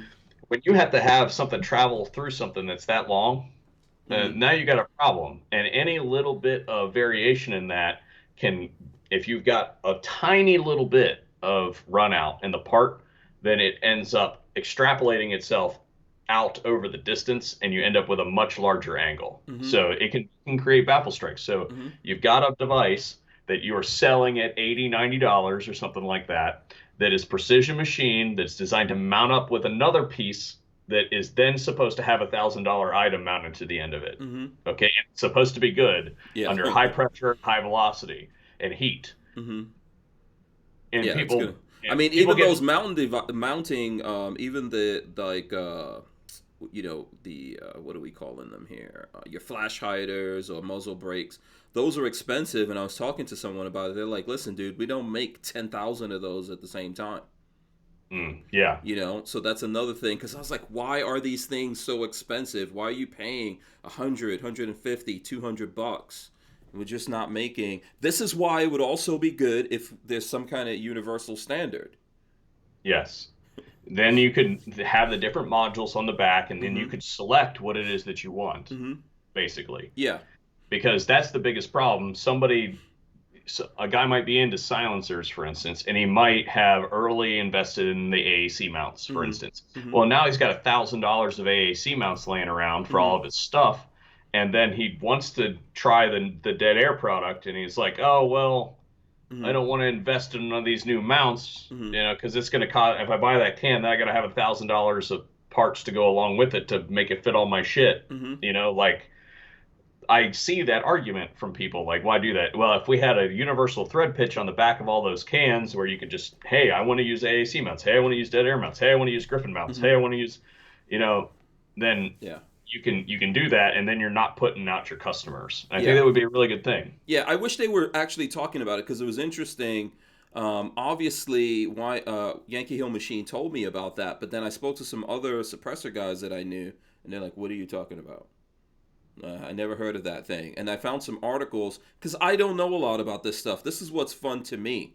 Like I actually had a lot of fun just digging, digging around and trying to figure out what the hell that was. And I was asking myself, how come this is not better explained? Because if this was better explained, it would be so much better for dudes out there that don't want to have 100 different cans. You could just really easily figure out, okay, I need like 3 or 4 suppressors and I'm good. Yeah, and different suppressors are going to be different or better at different things. Mm-hmm. Okay, so Mm-hmm. okay, so I'll give you an example. Mm-hmm. Um, and I paid for this item, so I will say whatever I want about it. Mm-hmm. I'm a Griffin armament fanboy. Okay, I Mm-hmm. like their stuff, Okay. but I have a couple of their cans. Mm-hmm. I bought the Optimus The because I was like, Optimus. I Okay. want I want a can that could do everything. Right. Oh And yeah, I that remember. Okay, I know exactly what you're talking and about that now. Yeah. can does literally everything. Mm-hmm. And you can buy parts and bolt it to it Mm-hmm. and make it do absolutely everything that you would want it to do. Mm-hmm. I don't think that it makes the jump to 45 yet. Yeah, it's not bored for 45, but if it's 9 millimeter, if it fits down the pipe, it'll Mm-hmm. ship. Mm-hmm. You can make it. You can take it all the way up to I think 300 ultra. I think you can make a 9 millimeter can Mm-hmm. go up to 300 ultra. Okay. The caveat there is because it is so versatile, and I didn't understand this at the time when I bought it, because it is so versatile in the things that it can do, Mm-hmm. it doesn't do any one of them Great. amazing. Yeah. Yes, Mm-hmm. yes. I mean, I would say that it does 22 pretty good Mm-hmm. with the 5.56 end cap on it, but it also is made of stainless steel. So it's like you got a 22 pistol, and it's like, Heavy. yeah, my wrist How hurts. was so with that? Did you ever try the? Because I think that's in that universal standard, if I'm not mistaken. Yes, yes, it fits. So Yeah. yes, I could go buy a Anything. dead air I could go Yeah. buy a dead air mount right now and Yeah. screw it right into the back of that thing, and it'd be. Did And you? Go ahead. I'm I'm sorry. not gonna, I'm not gonna say that they were one of the pioneers of that because I Mm-hmm. don't know. I'm not in the crosstalk, but it wouldn't surprise me Yeah. if Griffin wasn't one of the people who was doing the impetus or Yeah. providing the impetus for this whole movement to a universal standard. Yeah, I think so. That article I shared, which I shared internally with you, and I could show you guys if there's like suppressor guys out there that really want to know about this. This is a recoil article that I found, and it's called Universal Silencer Standard Hub, 1.375 by 24 TPI. It goes into a lot of this stuff. I think that article said that that 1.375 by 24 was actually started by, well, the first ones doing it were Silencer Co. But they didn't do it as a universal thing. Other people came along like, well, let's just use that. Yeah, well, Yeah. and like I said, a lot of it wouldn't surprise me if Mm-hmm. that was the case, where they're like, Mm-hmm. "Hey, Silencer Go has a whole bunch of mounts. We don't have Yeah. to figure out a mounting solution Yeah. because that already exists. Mm-hmm. We're just gonna use that shit over there. How do we make our stuff fit that stuff? Yeah. Like, because you have to trace it back, Mm-hmm. to the beginning of the history, and it wouldn't surprise me if Silencer Co was the one that did it. Yeah. If I was looking at it, I would look at like because I think they're probably one of the biggest sellers out there. I would look at them and go, okay, these guys are selling a lot of stuff and making a lot of things. Um, so uh, a couple of So things. Go ahead. I see one question here that I do Mm-hmm. want to address that Okay. is that's on the topic. So why the huge price in price differences? Oh, that's from Lola. My goodness. Oh. So why the Oh. huge price differences from $200 to $6 for the price of To cans? 600. And Yeah. yeah, Mm-hmm. so I would say that they go even higher than that. So Yeah. there's I have cans that are $1,000. Mm-hmm. I Um, bought a suppressor for $100. yeah, so like what it comes A down to 223 suppressor, by the way. what it comes down to is the quality of materials, how much work they've got into it, how much other stuff that I talked about in that original video that video that we mentioned earlier. Mm-hmm. All that still applies to silencers. Um, Mm-hmm. However, there are certain things that cost more, and if you want a really feature-rich can, it's going to cost you more than something that's not as good. Mm-hmm. Okay, so if you're I'll put it like this: if you're buying a $200 30 cal can, you should be very suspect about the ratings on that can. I'm just Mm-hmm. going to throw that out there right now. There's something they've cut a corner somewhere.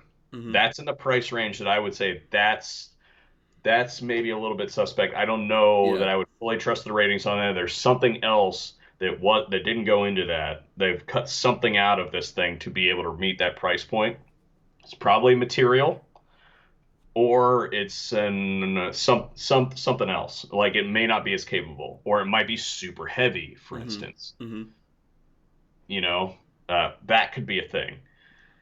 Um, I would say 30 cal cans should probably cost somewhere between 6 and a K, Mm-hmm. somewhere in there. If you're much more than a K, then you're starting to be like, okay, well, why does it cost? It shouldn't cost more than Mm-hmm. And that, unless it's made out of something like titanium, Mm-hmm. titanium costs more, right? Mm-hmm. It's hard to machine.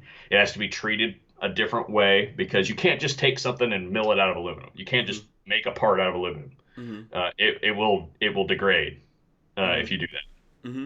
So it has to be treated the surface treated the right way. Mm-hmm. Mm-hmm. So I there's think there's that's the a big expense in that. I think that's a big expense with the muzzle devices too, that people don't realize that they have to be treated.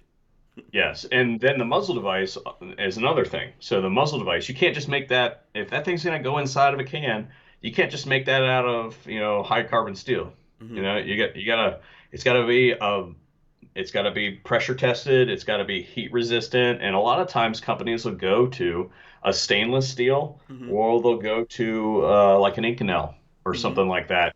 You almost never see a titanium break because it's just not built for that sort of stuff. Mm-hmm. Mm-hmm. Yeah, yeah. Yeah.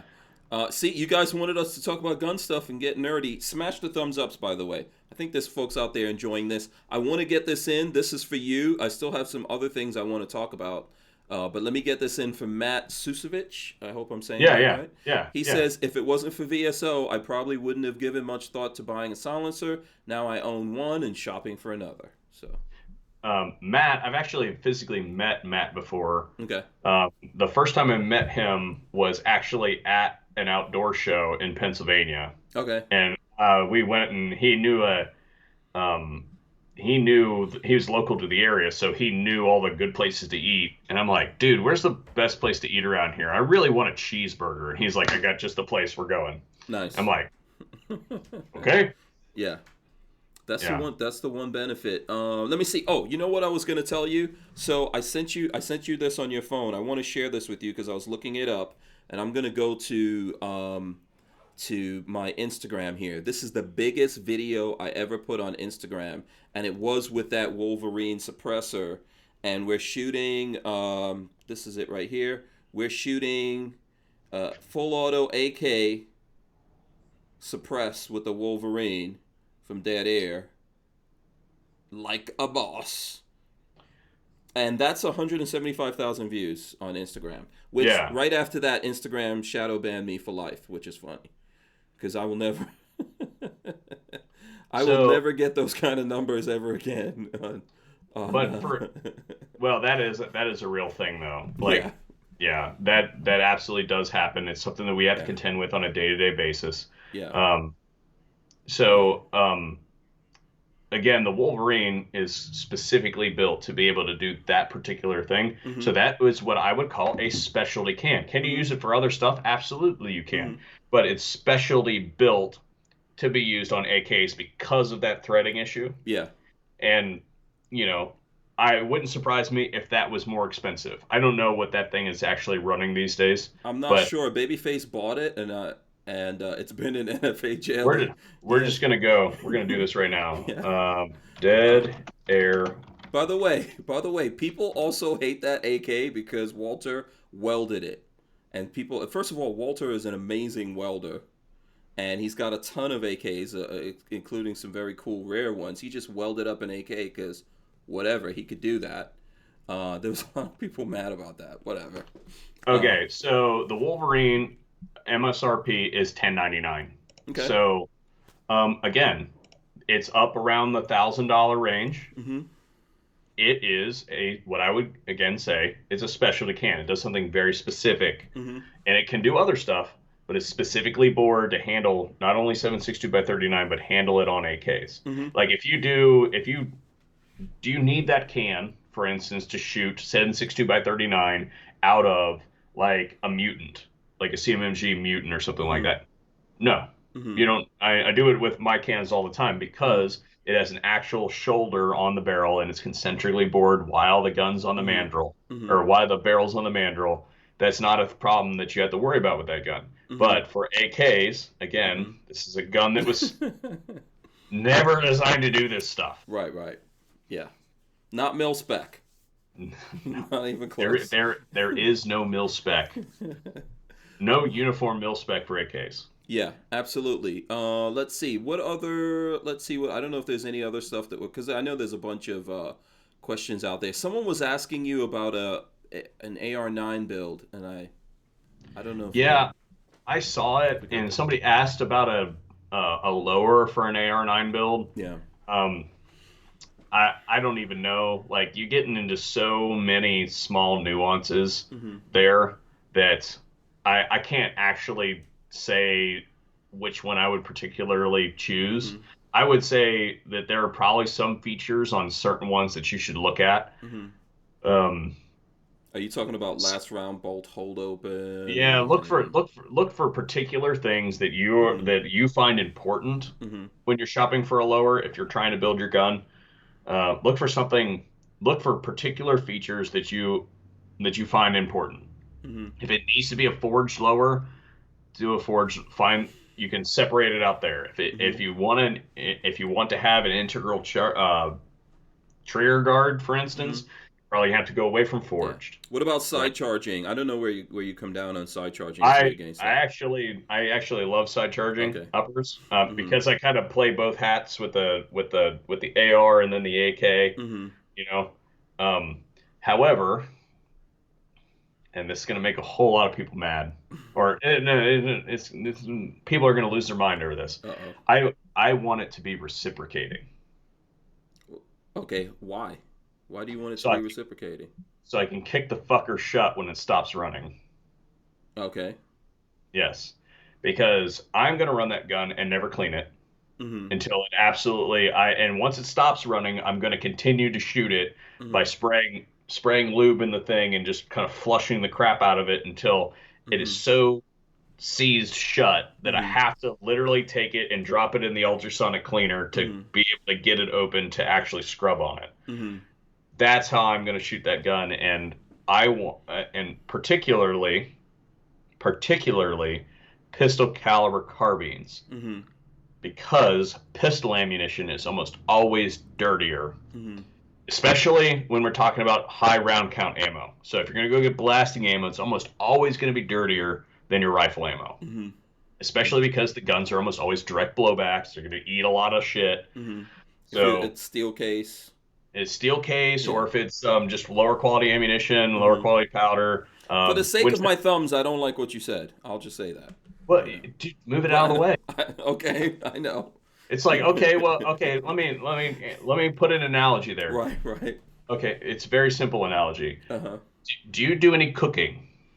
Uh, I'm not really allowed that much, but I do a little bit, yeah. Okay, when you do cook, Uh-huh. do you test the burner with your hand? No. No. Right. Don't put your hand where the thing runs. Right, right. Okay. It's got its space. Don't Right. violate its space. Do Mm-hmm. you test when every time you take your knife out to cut something, do you take it out and like, hey, we're gonna see how sharp this thing is, No, and go, no, of course no, not. Of course not. Yeah. no, Yeah. you Yeah. yeah, you respect it, and that's the Right. biggest problem. Everybody thinks that they're toys, and Mm-hmm. they don't respect the Yeah, you have space. to figure out what you're shooting. That's for sure. Yeah. Or you'll figure it out. I mean, Oh, if it'll teach you. yeah, if it's So, reciprocating, you'll find out. so every time, do you get hacked off at your handgun every time you shoot it? It has a reciprocating charging handle on it. Mm-hmm. Mm-hmm. Yeah. Unless you shoot a revolver, it has a reciprocating charging handle Right. Yeah. because the slide reciprocates. Mm-hmm. Just like if you're shooting a caliber revolver, you don't put your thumb up there right by Mm-hmm. the port because Mm-hmm. if you're shooting like a 44 mag or 454 Casull, Yeah. it'll literally take a mass off of your thumb and redistribute it forward to the muzzle. Yeah. Yeah. You respect that gun. Well, the Mm-hmm. same thing happens with a pistol caliber carbine. I think it's much more useful, and that was actually my big beef with the Strybog. Mm-hmm. Is it was originally reciprocating, and then they deleted that feature, and Mm-hmm. they because all the Americans are being pussies about their widow thumbs getting back. I knew this was coming. Yeah, so they took my reciprocating charging handle off the son of a bitch. The first one I shot it Oh boy. was an import. They came Mm-hmm. into the country, and I was like, I love this thing. It's got a Right. reciprocating charging handle. They're like, we're actually getting rid of that. I was like, don't do that. Mm-hmm. Don't do that. And they're Yeah. like, why? Everybody wants the non-reciprocating Yeah. charging You handle. I sound was like, like Walter. Walter agrees with you. He said they were making those things fine in the beginning, and yeah. then they went off on a tangent. But yeah, I guess it was because of little stuff like that. I guess that some of us come up with. No, I want to be able to. I'll have that charging handle, and I want to be able to I Mm-hmm. want to take the gun with the can on the end of it, Mm-hmm. put it on the ground, and be able to take my boot and kick the son of a bitch. Mm-hmm. So, what do you think is the best? I mean, obviously, that question was about building your own AR pattern, pistol caliber carbine. What do you think is the best pistol caliber carbine out there, though? I'm gonna actually have a series coming out that we just filmed with CMMG Mm-hmm. a few this past week. Mm-hmm. Uh, I really, really like their radio delayed blowback system. Okay. And it's not, and I've got a lot of trigger time on it. When the Banshee was announced, I was one of the first people in the country to get them. And I got to play along with the R&D process of going along with that design. And it allows the reciprocating mass to be dialed down so much that you get a lighter gun. Mm-hmm. And then if you want to, you can add the mass back in and the gun shoots even softer. Okay. So that's what a lot of people don't realize. They're like, oh, well, this gun feels like it shoots sort of the same. And it's like, yeah, like there's a difference, but you can sense the difference between a direct blowback and the delayed blowback gun. Mm-hmm. But then you can also say, well, I'm going to put an H buffer in the son of a bitch, and now it doesn't recoil at all. Mm-hmm. So Okay. they've basically taken some weight out of the bolt Mm-hmm. and taken some weight out of the buffer, but you can just drop a heavier buffer in the thing and it basically has no recoil whatsoever. I really Okay. like it, Mm-hmm. and in my field, it suppresses really well. So wait, that's the Banshee? Well, actually, No, because the Banshee is the AK one, right?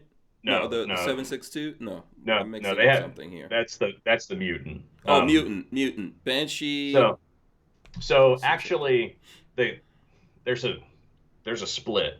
Okay. So I would say I kind of lumped them all together. Mm-hmm. Um, I kind of lumped them all together, but actually, if you're going for suppression Mm-hmm. on that gun, you want their guard, which is the longer barrel one, Okay. because you don't get nearly as much port pop out of the longer barrel. Okay. If you're going like trying to be maximum quiet. Okay. If you want pointability, then you want to shorten that barrel. You want to make the compromise basically to shorten the barrel and make the gun more handy. Okay. Then you're gonna have to take up some more of that port pop, some more of the performance gets lost on the suppressors because you're literally breathing fire into the suppressor. Okay. Right. So like barrel length does actually matter. Um, like it's a moving target. It's not a static target, if you want to say. So if you do this thing over here, then it might move a little bit this way, and you have to kind of like track it down. Mm-hmm. But generally speaking, the radio delay blowback system from CMMG Mm-hmm. is in my opinion probably as good as we're going to get as far as a viable host for all of those things Mm-hmm. kind of rolled into one package. Okay. And I see it in the comments already. Somebody says CMMG lower alone is $400 to $500. I'm like, Mm-hmm. you get what you pay for, man. Okay. And that's so what we're talking about here is an AR pattern type of Hmm. deal, right? Okay.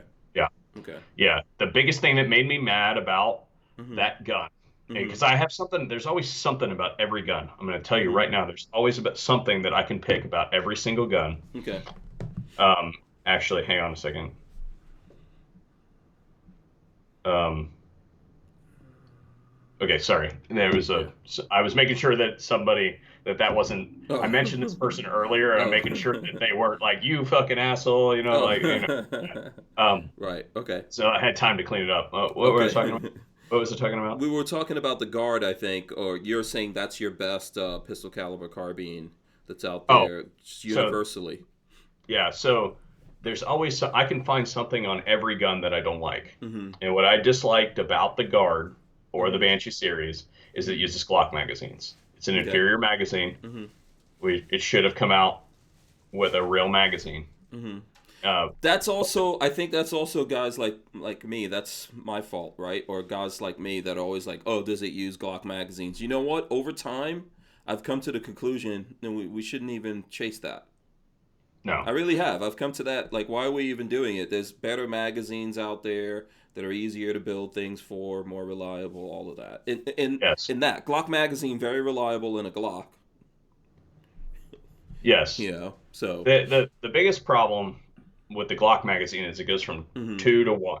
It is not it's a semi-automatic pistol magazine. It is not a submachine gun magazine. The Colt magazine is far superior. Yeah. The CZ magazine is far superior. The give me another one. Help me. The Scorpion. That's what you just said. Yeah, Scorpion. CZ mag. There was another one. MP5 magazines are far superior. Yeah. Because they're a true double stack magazine.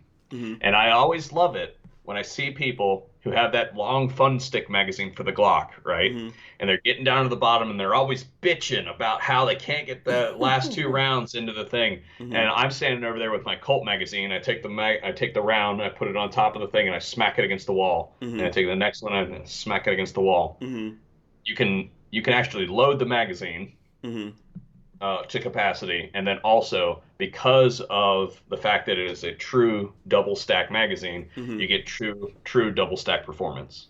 Yeah. By the way, Mr. Guns and Gear, I was just looking at his video and I threw it up there. He says the Banshees are the jam.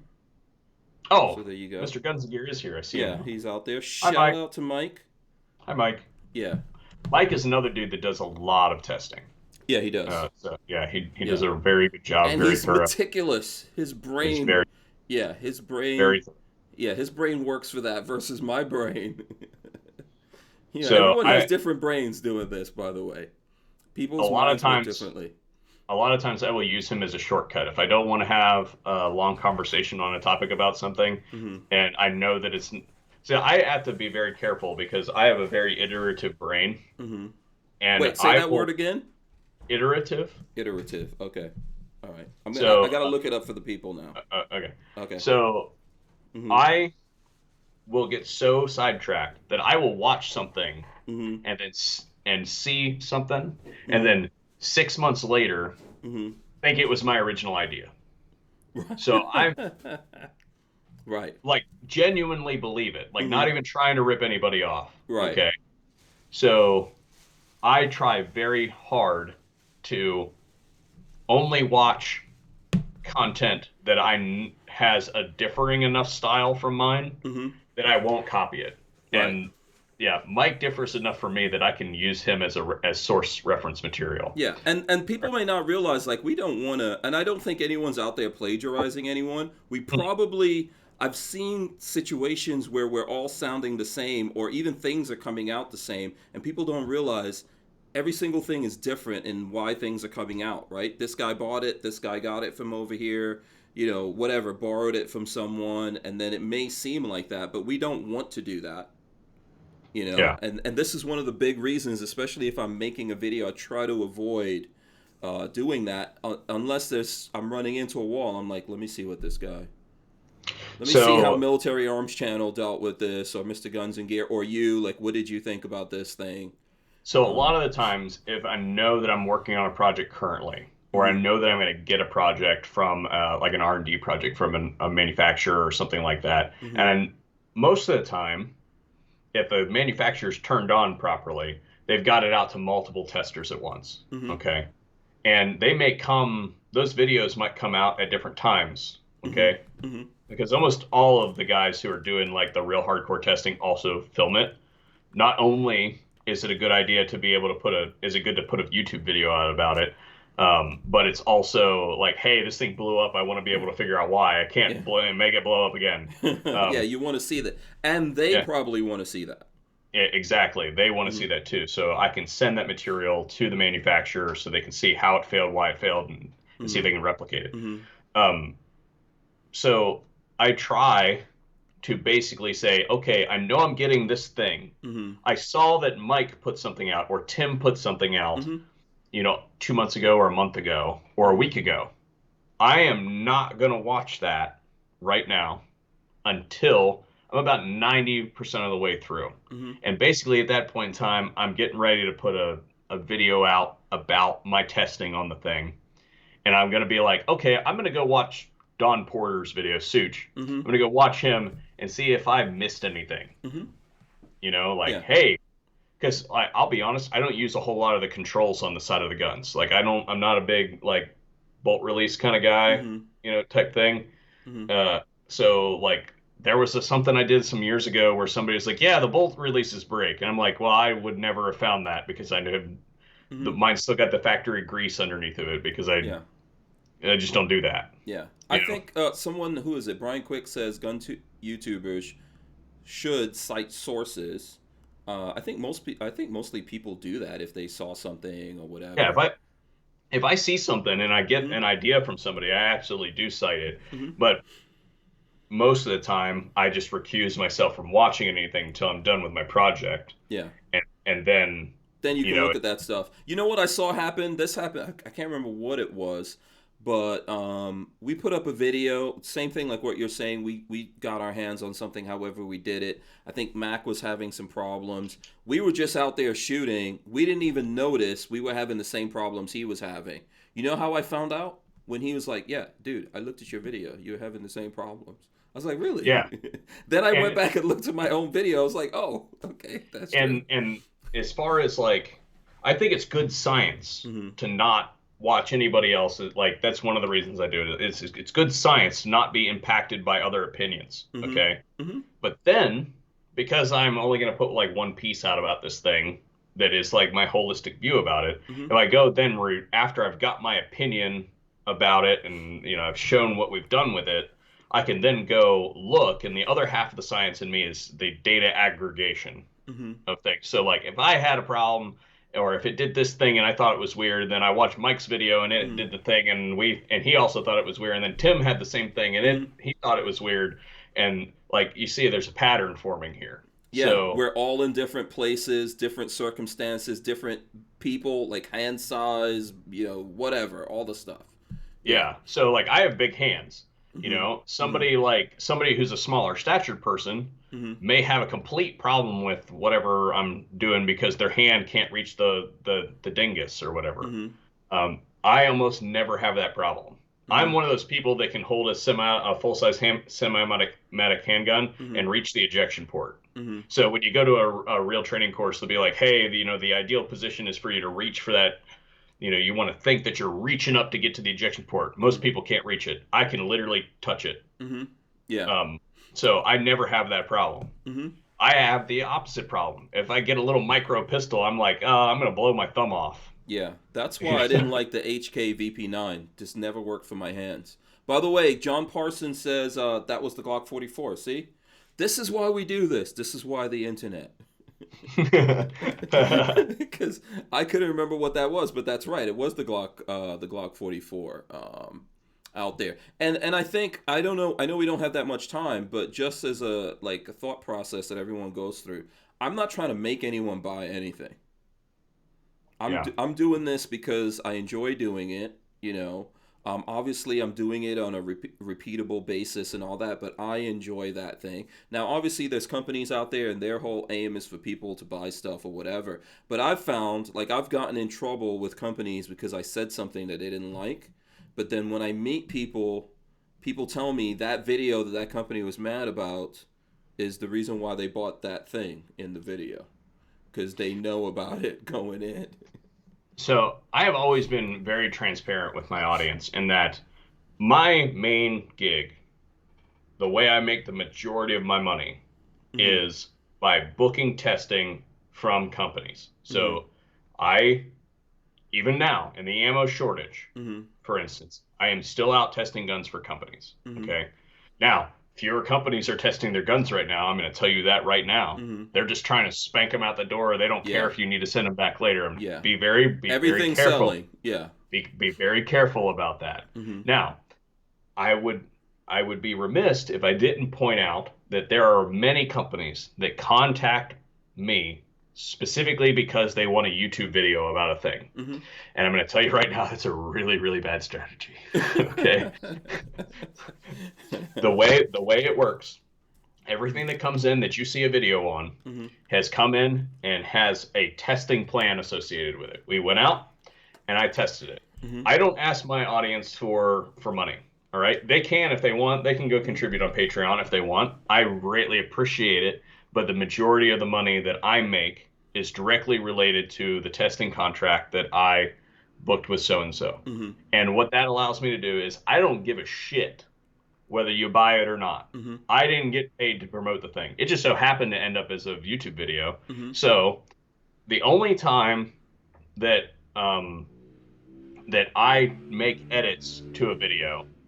What is that? Are your boys back in the background? No. Or, That's the street, man. It's oh, Florida. okay. People cut the Okay. mufflers off everything. Um. So, Uh-huh. what was I saying? I lost my train of thought. Um. No, you were saying that you're not making that video to sell anything.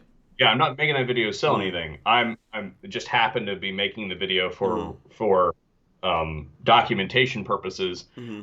The only time I make edits to video is if I fuck something up. Mm-hmm. Okay, so like I'm like, hey, that's a I said that it was made out of aluminum and it's Mm-hmm. actually made out of stainless steel. Well, fuck. Well, that's wrong. Mm-hmm. That literally misrepresents the product. That's wrong. That needs changed. Mm-hmm. Or the other major edits that I make a lot of times are for time because I film so much stuff. I might port a project on into Premiere for Mm-hmm. editing, Mm-hmm. and it's not uncommon for it to be 4 hours long on the timeline. Mm-hmm. Okay, like I've got 4 hours of crap. I on my believe that timeline. from seeing all the different stuff that you guys have shooting at night, all the different testing, running kind of like the gauntlet that I've seen you doing. I'm not sure who that guy is, but there's a guy We got a that, couple. We have yeah, two guys. We have yeah, two guys that I use for yeah, running guns most often because they are mhm, physically fit. right. Um, um, Who are those um, guys? Shout them out. we have Brad and Rocky. Okay. And those are our guys. They're Mm-hmm. pretty awesome. Mm-hmm. And I like using them because they maintain a level of physical fitness that I can keep up with. Mm-hmm. Rocky, we don't actually invite to PT anymore Mm-hmm. because he's that guy.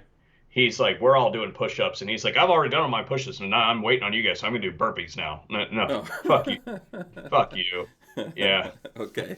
Yeah, yeah, that dude. Yeah. yeah. Let me get this in real quick for some people. Armament and Axis wants to know, how did you get into that business, Curtis? How did it start? I don't know if we can do that So quickly, but yeah. yeah. So Cliff Notes version, Mm-hmm. I was actually the concept of a contract lab Mm-hmm. came to me Mm-hmm. because lots of other industries use contract labs to Mm-hmm. test their stuff. They make a thing and they don't really do the QC department, or they do a QC department, but they recognize that this product is one of those things that it would be good to have outside eyes Mm-hmm. on as well. Independent. So Yeah. independent eyes on, and Mm-hmm. some industries, you can actually impact your regulatory. Sometimes they are required to by law to have third-party testings. The gun industry is not one of those. Mm-hmm. However, your insurance, if you're a firearms manufacturer, I didn't realize this until I started getting into looking at that sort of stuff. You get a break on your premium if you have third-party testing. Oh, cool. Yeah. Yeah.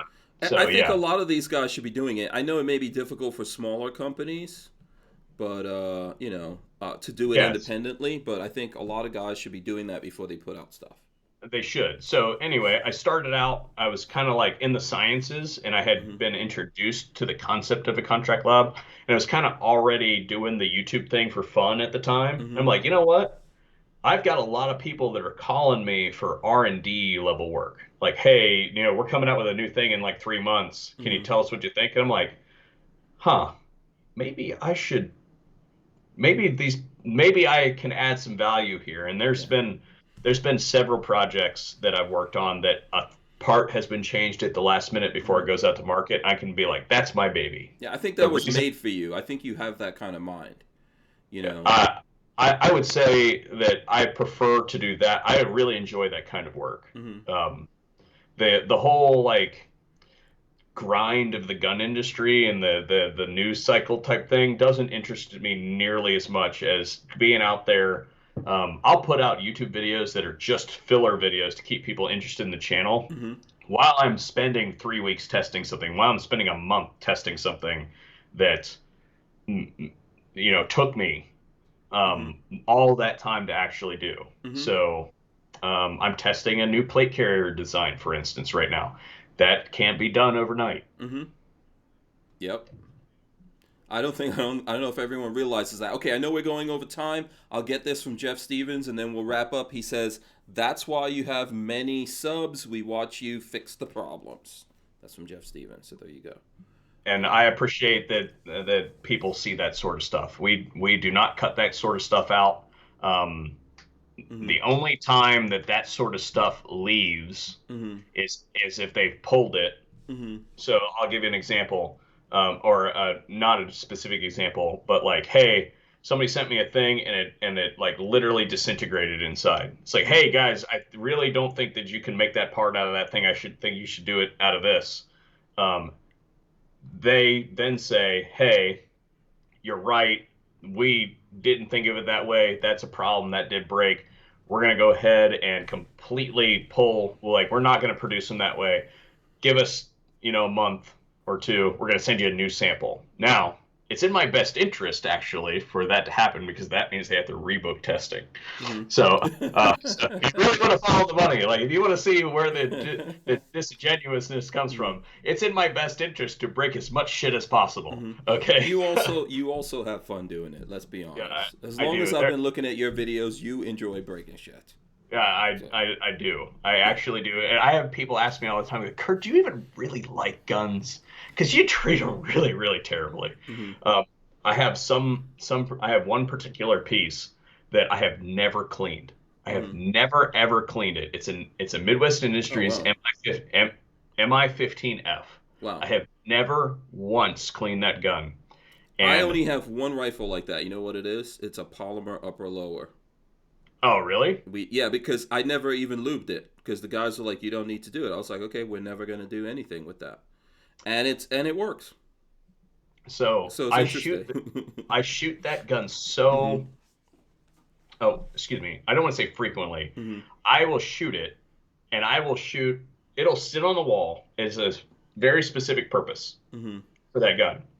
But when I take it out, I will shoot 1,000 or 1,200 rounds through it in a sitting.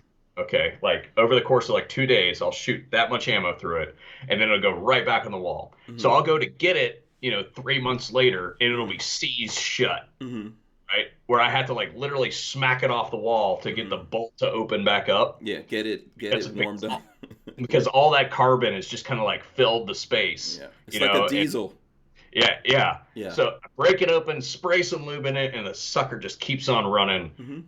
Again, I think that gun's got like 10,000 rounds on it, and I just, it works. So like, why do that? Yeah, it's fun and exciting for you, and most people may not understand it, because it's like, well, if you think about it, when you talk to stores and other places, they say statistically, someone buys a rifle, they put like 20 to 50 rounds through it, and then they sell it again, or that's basically what it does in its life. But, okay, that may be what it is, but there are people out there that get one rifle, they want to know that's reliable. This is the only way to do it. It's time. Yeah. Yeah. So we have a standard testing model that every gun has to have at least 1,000. I mean, with the caveat to weird shit, right? Okay, like I'm not going to shoot 1,000 rounds of 50 BMG through something, right? I'm just not going to do it. Okay, that's expensive too. That's very expensive. Right. And the companies that are producing those rifles, to be honest, that testing would be cost prohibitive to be able to do that sort of thing. Yeah. But every gun that comes through here that's reasonable caliber or isn't some kind of weird thing, and usually if we don't do the full, 1,200 rounds of testing, something like that, we'll say it in the video, like, hey, 50 Action Express is really expensive, so I didn't shoot 1,000 rounds of 50 Action Express through this thing because I can't afford it. Neither can you. So don't judge me, right? But if it's in a reasonable caliber, we now one of the things that I'm very happy to be and very privileged to have is an excellent ammunition sponsor. Who are those guys? We work with Fiocchi Ammunition. Fiocchi Ammunition. They do. They are very very gracious to us in helping us to accomplish our goals. And one of the things that actually bit me a little bit is there were some things that you guys mentioned about the Strybog, for instance, that it doesn't like certain types of ammunition. Well, I only shot Fiocchi 115, 124, Mm-hmm. 140. Is it 148? Yeah, I'd have to look at it. Mm-hmm. 147. So because my ammunition supply, Mm-hmm. as a scientist, I said I want to eliminate as many variables as possible. I'm Mm-hmm. going to standardize my ammunition. Mm-hmm.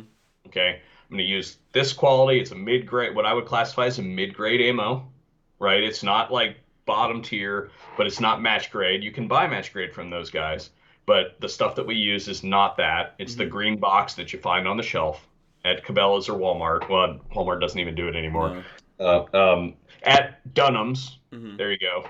At Dunham's, you walk in, you see that stuff on the shelf. We're using the exact same stuff that's obtainable Mm-hmm. for our testing purposes, and I can say, hey, if I've got a uniform ammunition supply, if these 5 guns run it and then that one doesn't, then there's a problem with that one over there, Mm-hmm. right? So there's a couple different approaches to that. You might say, no, I want to run as many types of ammunition through it as possible. I'm Mm-hmm. like, well, okay, well, I would also attack that and say it's a circular argument because you'd be like, okay, well, how many rounds of that ammunition did you shoot through it? Oh, I shot like 1 or 200, Yeah. of that ammunition. Well, And I shot it. ammunition, there's so many massive variables. There are so many massive variables. Yeah. So my thing is, if I can standardize all the ammunition, I ran Mm-hmm. 1,200 rounds through this particular gun of these 3 types or these 3 weights Mm-hmm. basically, Mm-hmm. and then and it ran it.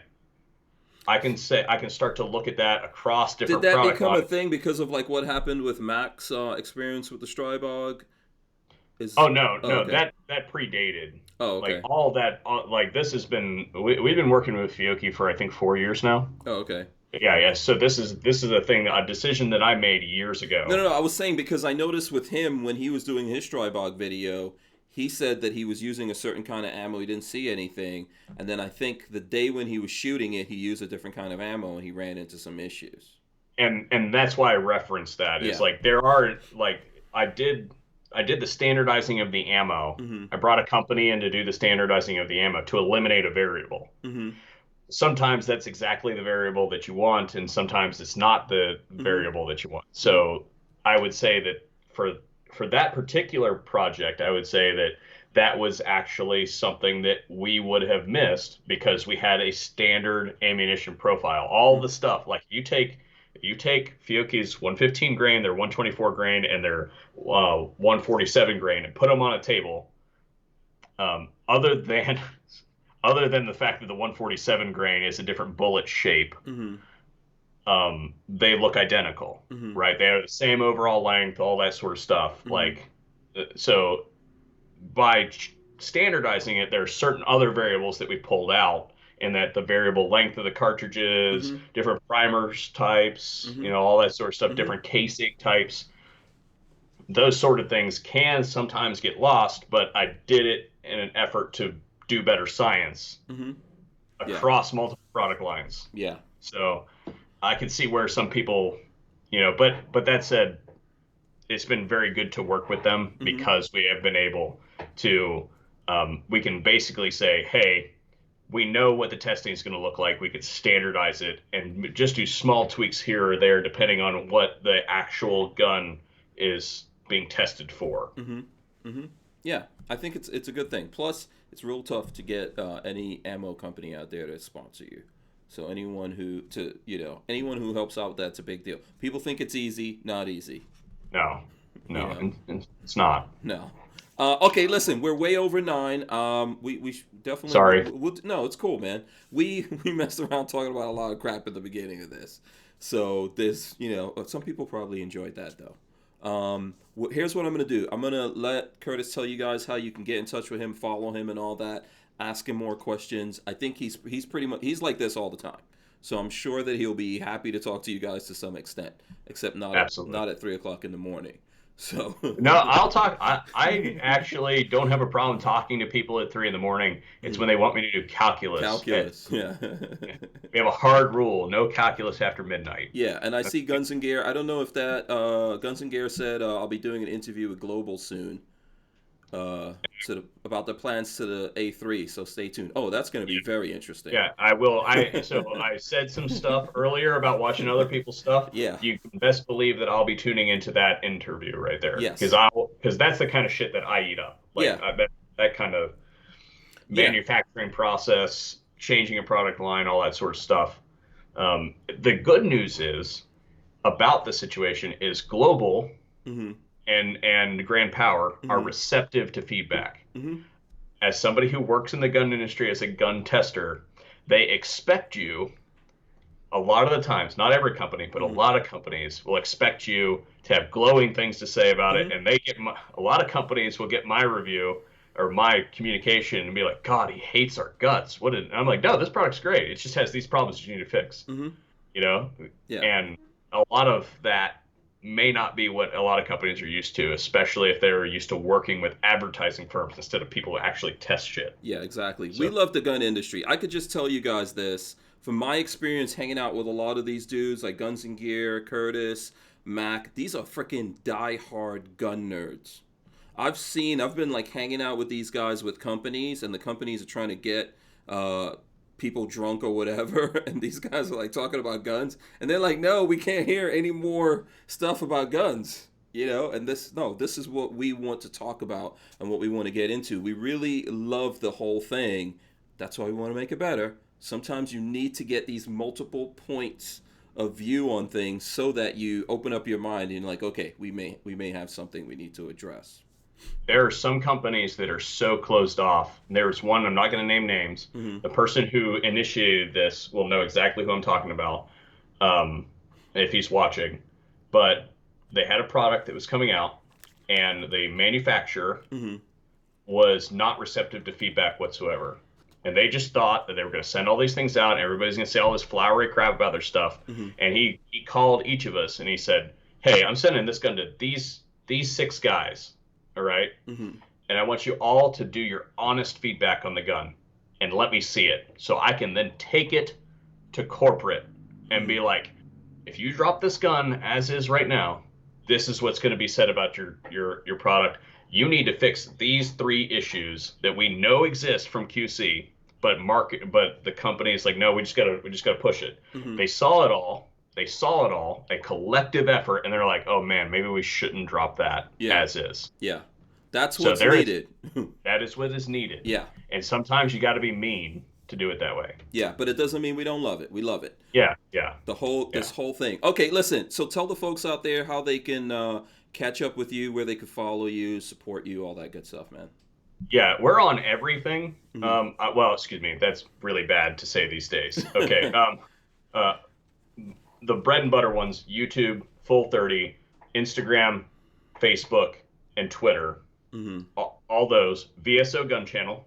And you just type it in, it'll pop up.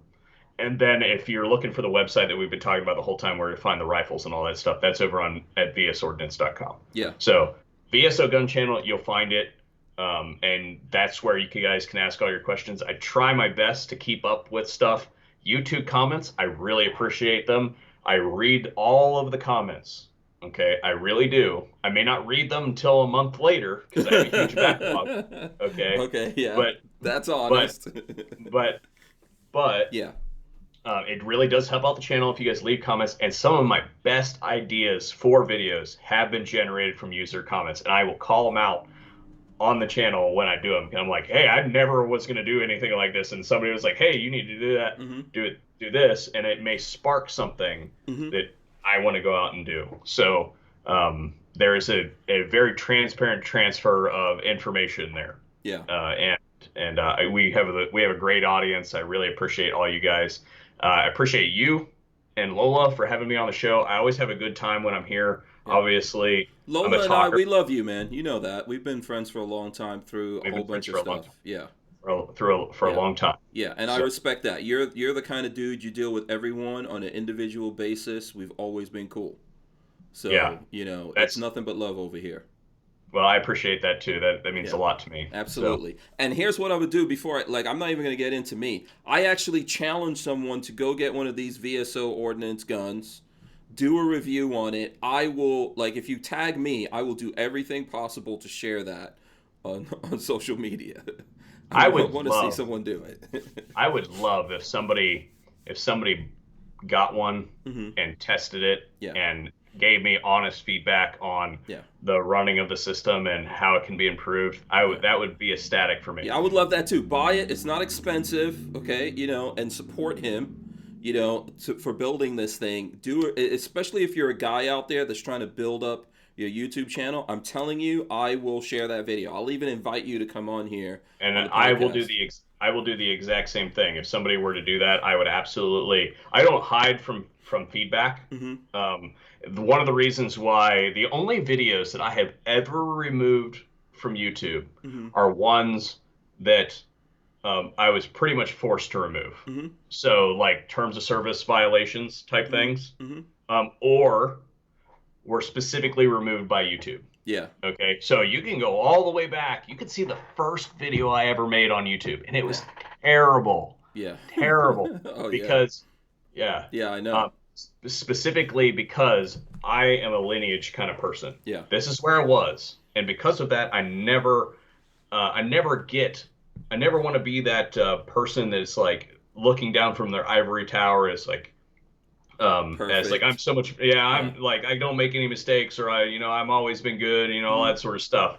Like doing this for a living generates a certain level of aptitude Mm-hmm. eventually. Mm-hmm. All right, a broken clock is what right twice a day. Mm-hmm. Okay, that sort of thing. You do it long enough, you'll get halfway decent. Mm-hmm. I have also had the privilege of attending lots of training courses around from really great instructors around the country. So there, lots of that gets rolled into my experience, and because of that, I use my bank of content that I generated years ago to be like, "Wow, Kurt, you really suck.